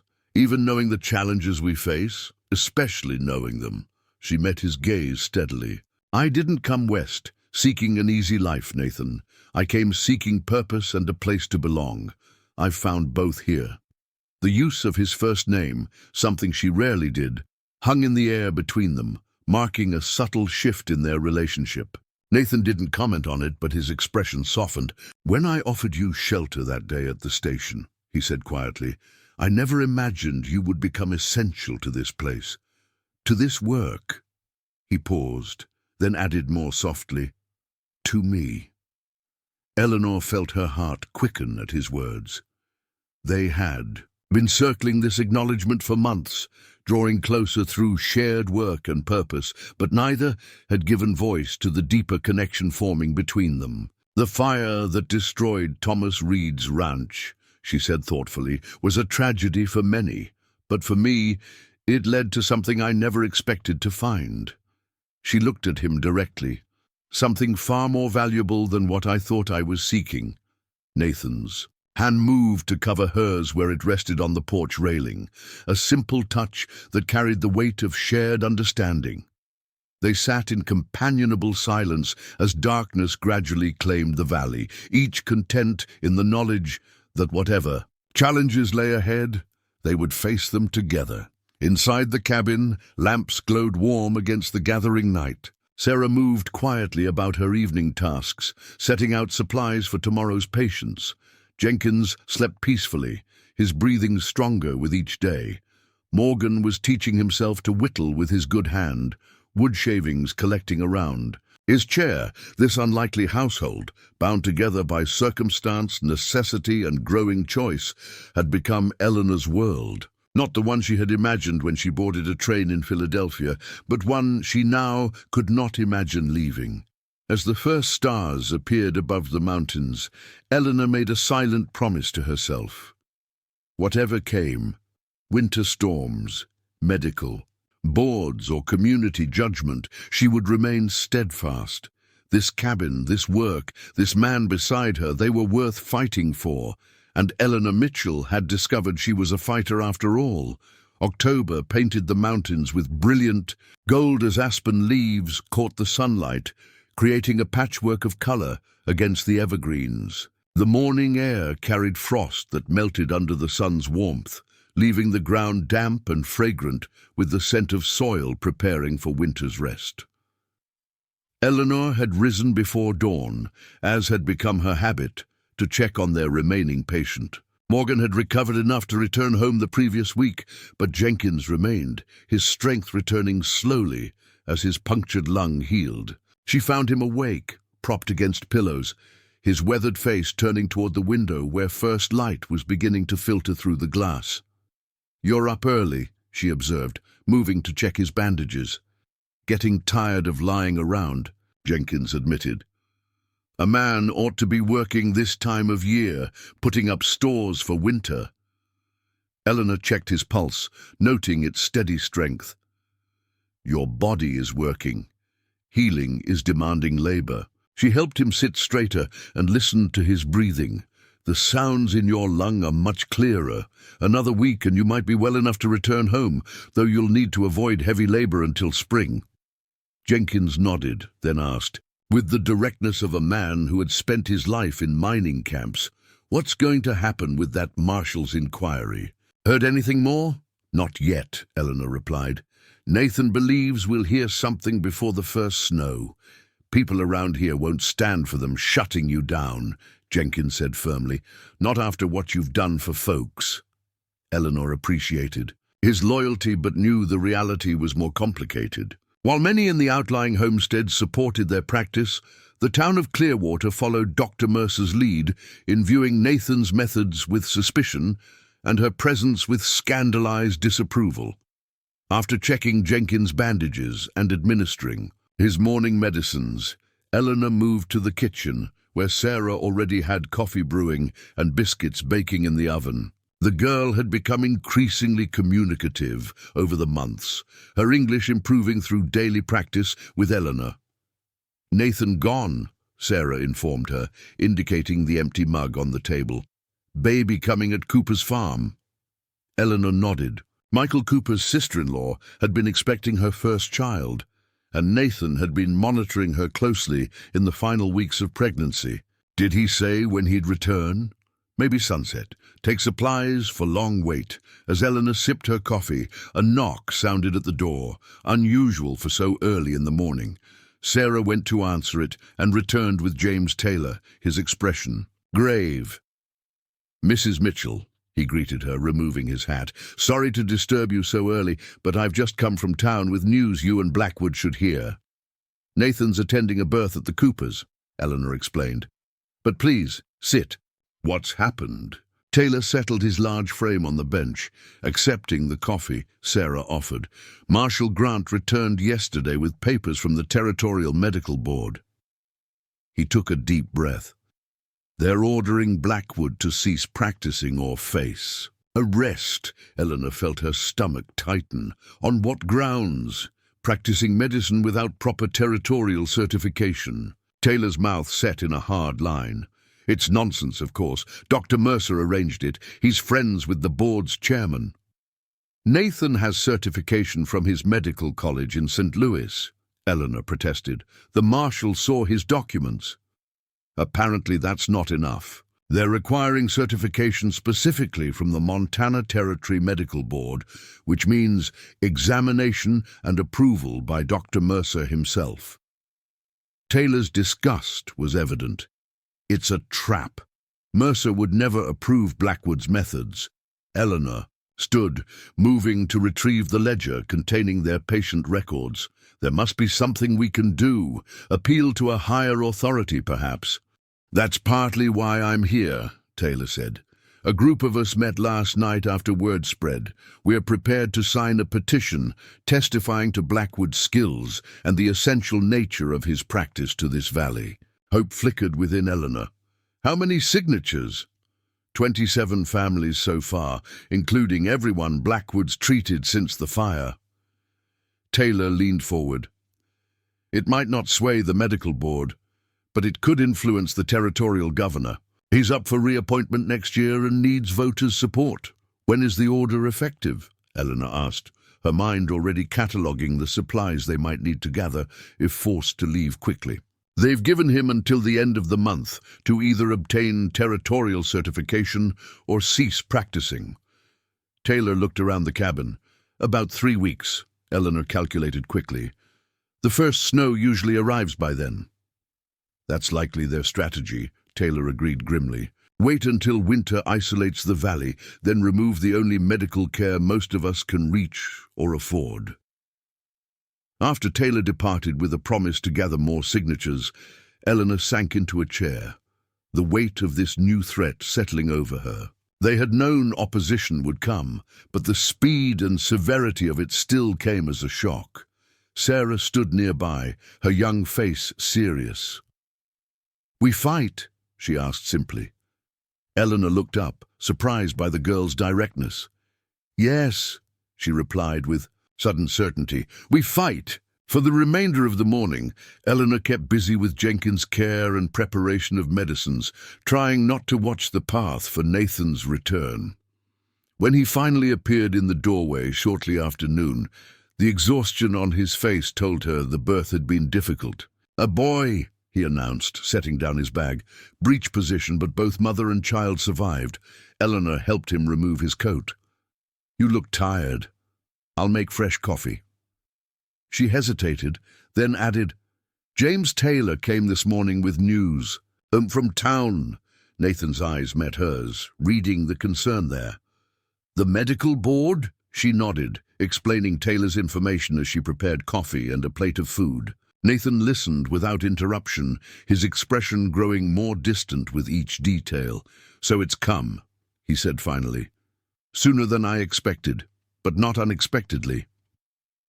Taylor says they can gather signatures in our support. Appeal to the governor if necessary." Nathan rubbed his eyes. "Politicians rarely intervene against medical boards, especially for someone in my position. Your position as a doctor? My position as a mixed-blood practitioner, using methods the establishment considers primitive." There was no self-pity in his voice, only realistic assessment. "Mercer has been waiting for this opportunity since I arrived." Eleanor placed the coffee before him. "What will you do?" "What would you have me do?" he countered, his gaze steady on hers. The question surprised her. Throughout their months together, Nathan had always been the decision-maker for significant matters, consulting her, but ultimately determining their course. Now he was asking, truly asking, for her opinion. "I would have you fight," she said, firmly.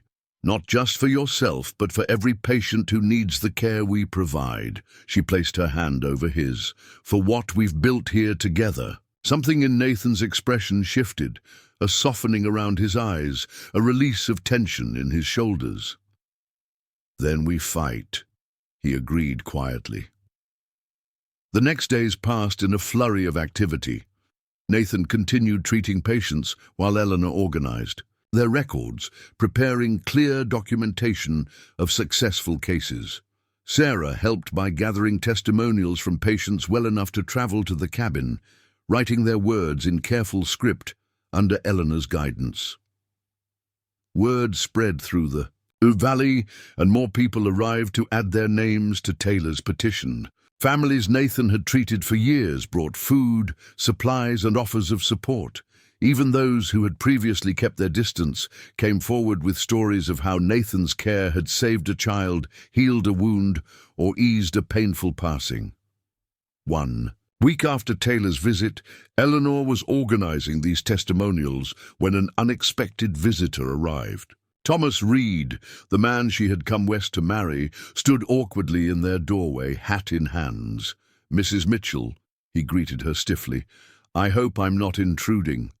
Eleanor felt oddly disconnected from the woman who had once pinned all her hopes on this man's letters.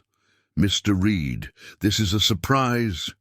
He was taller than she remembered from that brief glimpse at the station months ago, a solidly built man with a weathered face and carefully combed hair. He glanced around the cabin, taking in Jenkins resting in the corner, Sarah working at the hearth, and the organized shelves of medicines.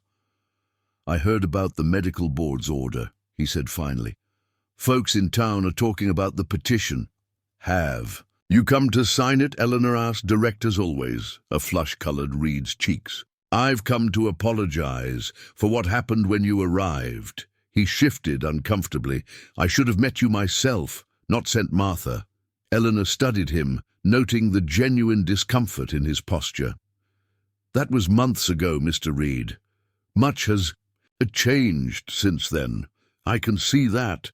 His eyes took in her practical dress, the medical ledger open before her, the confidence in her bearing. "You seem settled here." "I am." She gestured to a chair. "Would you like coffee? Nathan should return soon." Reed hesitated, then accepted with obvious reluctance. As Sarah brought the coffee, Eleanor sensed the questions he wanted to ask but couldn't find words for. She decided to address them directly. "I know what people in town say about my living here," she said calmly. "I imagine that's partly why you've stayed away until now." Reed stared into his cup. "It wasn't right, what Martha said to you. About you not being hardy enough for Montana." He looked up. "The truth is, I was rebuilding, lost everything in that fire except what I was wearing and my horses. Didn't have anything to offer a wife." "Life rarely follows the paths we plan," Eleanor observed, echoing words she'd shared with Abigail months earlier. "No, it doesn't." Reed took a breath. "I did come to sign the petition. Blackwood helped my neighbor's boy last winter when he fell. Through ice. Town doctor wouldn't come because of the storm." Eleanor nodded. "Nathan doesn't let weather or distance stop him from helping those in need. That's why I'm here." Reed reached into his coat and produced a folded document. "This arrived for Blackwood yesterday. Marshal Grant brought it to the general store, since he wasn't sure where the cabin was located." Eleanor accepted the official-looking letter with a sense of foreboding. "Thank you for bringing it. I hope it's good news," Reed said, rising to leave, "for both of you." After he departed, Eleanor held the unopened letter, waiting for Nathan's return. Whatever it contained, good or ill, they would face it together.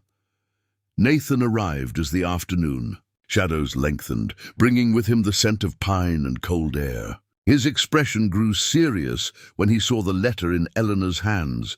"From the territorial capital," she explained, handing it to him. "Thomas Reed delivered it." "Reed?" Nathan's eyebrows rose as he broke the seal. "That's unexpected." "He came to sign the petition and apologize." Eleanor watched anxiously as Nathan read the document, his face revealing nothing. Finally, he looked up. "The medical board has agreed to a hearing before enforcing their order. They'll send representatives next week to examine our practice and patient outcomes." Hope surged within Eleanor. "That's more than we expected." "It's unusual," Nathan agreed. They rarely grant hearings for rural practitioners, especially in cases like mine. His eyes returned to the letter. It says Marshal Grant specifically requested the review based on the evidence he observed during his visit. Then we have a chance, Eleanor said firmly. We'll show them our records, have patients testify to their treatment, demonstrate our methods. For the first time since Taylor's visit, a ghost of a smile touched Nathan's lips. They may be surprised to find not just a native healer, but a fully functioning medical practice with organized records and proven results. Thanks largely to you, he added quietly. Eleanor felt warmth spread through her at his acknowledgement. We built it together. The week before the hearing passed in careful preparation. They organized their records chronologically and by treatment type, prepared displays of their most common medicines with documentation of ingredients and effects, and arranged for several former patients to appear and testify to their care. The evening before the board representatives were due to arrive, Eleanor found Nathan standing on the porch, staring at the mountains where the season's first snow dusted the highest peaks. His profile was etched against the sunset, strong and weathered like the land itself. "Everything is ready," she said. Joining him at the railing, he nodded without turning. "Whatever happens tomorrow, I want you to know something." Eleanor waited, sensing the importance of what he needed to say. "When you first came here," Nathan continued, his voice low, "I offered shelter because it was the right thing to do. I didn't expect you to stay beyond a few days." He turned to face her fully. "I certainly didn't expect you to transform this place, this practice, this life." Eleanor's heart quickened at the intensity in his gaze. "Nathan, let me finish," he said gently. "If the board rules against us tomorrow, I'll have to leave this territory, start again somewhere new."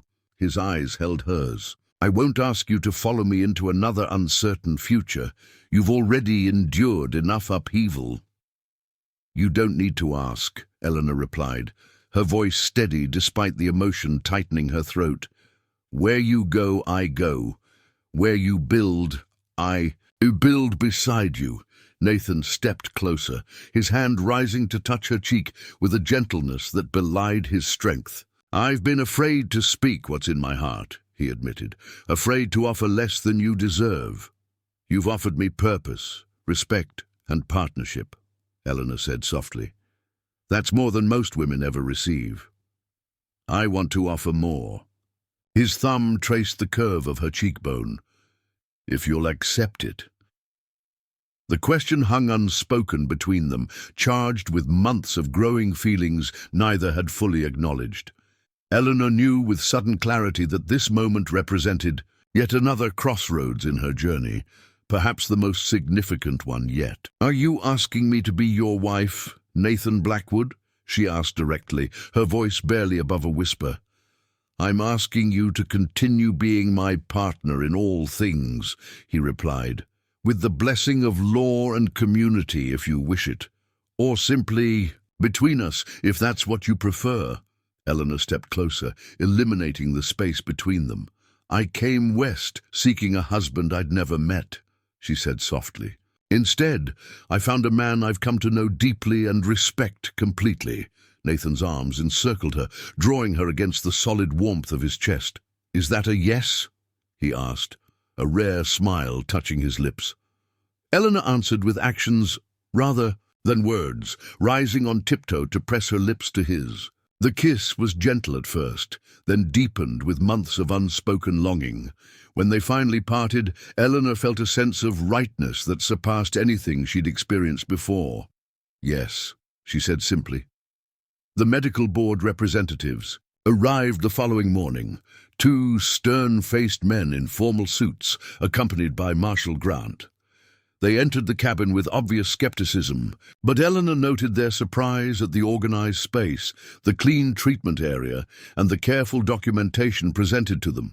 For hours, they reviewed patient records, examined medicines, and questioned Nathan about his training and methods. Former patients arrived to testify, Jenkins with his healed lung, Abigail Taylor with her perfectly mended arm, a mother whose child had survived diphtheria under Nathan's care. Through it all, Eleanor stood as Nathan's equal partner, answering questions about her role, demonstrating preparation techniques and presenting the evidence they had so carefully organized. The respect between them was evident to everyone present, their professional rhythm speaking of countless hours working side by side. By late afternoon, the representatives had fallen into intense discussion between themselves. Marshal Grant approached Nathan and Eleanor, where they waited on the porch. "You've impressed them," he said quietly. "Particularly you, Mrs. Mitchell. They didn't expect to find a practice of this caliber so far from civilization." "Will it be enough?" Eleanor asked. Grant shrugged. "Hard to say. Dr. Mercer has influence, but these men seem genuinely committed to proper assessment." His eyes moved between them. "For what it's worth, I believe you provide essential care to this valley. My report reflected that." When the representatives finally emerged, their formal demeanor had softened slightly. The elder of the two addressed Nathan directly. "Dr. Blackwood, we came expecting to confirm the reports of unorthodox and potentially dangerous practices. Instead, we found a well-organized medical operation combining traditional knowledge with formal training." He glanced at his notes. "Your patient outcomes are remarkable, particularly given the conditions and limitations you face." Hope flickered in Eleanor's heart as she stood beside Nathan, her hand finding his. "We will recommend to the board that you be granted provisional territorial certification contingent upon quarterly reviews of your practice for the first year," the man continued. "Your more traditional methods must be clearly documented with rationale and outcomes, but you will not be required to abandon them entirely." Relief washed through Eleanor, so profound she felt momentarily lightheaded. Nathan's hand tightened around hers, his sole outward sign of emotion. "Additionally," the second representative added, "we would recommend that Mrs. Mitchell apply for formal standing as a medical assistant. Her organizational systems and knowledge are impressive. The territory has provisions for such certification in areas underserved by conventional medical establishments." After the representatives departed with promises to send official documentation, within the month, Eleanor and Nathan stood in the doorway of the cabin they had transformed into a sanctuary of healing. The first snowflakes of winter began to drift from the darkening sky, landing softly on the ground around them. "It seems we won't need to leave after all," Nathan said, his arm around Eleanor's waist. "This valley is our home," she agreed, leaning into his embrace. "Our place." That evening, with Jenkins recovered enough to be moved to the Taylors for his final recuperation, Eleanor and Nathan found themselves truly alone for the first time in months. Sarah had gone to gather late herbs before the snow covered them, leaving the cabin quiet except for the crackle of the fire. They sat side by side at the table, sharing a simple meal and the comfortable silence of people who no longer needed words to communicate their most essential thoughts. "I received a letter today as well," Eleanor said finally, "from Mrs. Collins." Nathan looked up in surprise. "Martha Collins, Reed's sister?" Eleanor nodded. "Reed must have told her about our situation. She wrote to apologize for her judgment when I arrived." A smile touched her lips. "She said she clearly misjudged my suitability for Montana life. That's unexpected. She also mentioned that her brother has finally begun rebuilding his ranch. Apparently he's hired Michael Cooper to help with a new design incorporating a workshop for making furniture." Nathan considered this. Reed always did have skill with woodworking. Perhaps the fire forced him to reconsider his path, just as it did yours. Eleanor reached across the table to take his hand. "Some endings lead to better beginnings than we could have imagined." Later, as snow continued to fall outside, they stood together on the porch one last time before retiring for the night. The valley lay quiet, beneath a thickening blanket of white, peaceful in the moonlight that occasionally broke through the clouds. 6 months ago, I stepped off a train expecting to become a rancher's wife, Eleanor reflected. Instead, I found a healer, a practice, and a purpose I never knew I was seeking. Nathan drew her closer, his arm warm around her shoulders. And I found a partner I wasn't looking for, but now can't imagine living without. As they turned back, toward the waiting warmth of their home, Eleanor thought of all the unexpected turns that had brought her to this moment. A destroyed ranch, a rejection that had felt like failure, and a chance encounter with a man who saw her not as she appeared, but as she could become. The wildfire that had changed her fate had left destruction in its wake, but also cleared ground for new growth, much like the forest around them, where green shoots already waited beneath the snow, ready to emerge stronger when spring returned.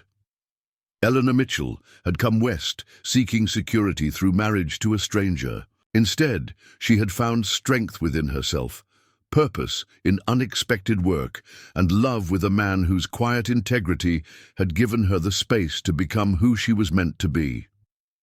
As they closed the door against the falling snow, she knew with absolute certainty that the life they were building together, this unlikely, wonderful partnership, was far greater than anything she could have planned. Some journeys, it seemed, were meant to take unexpected paths, and sometimes those paths led exactly where you needed to go, even when you didn't know you were looking for the destination. Up next, you've got 2 more standout stories right on your screen. If this one hits the mark, you won't want to pass these up. Just click and check them out. And don't forget to subscribe and turn on the notification bell so you don't miss any upload from us.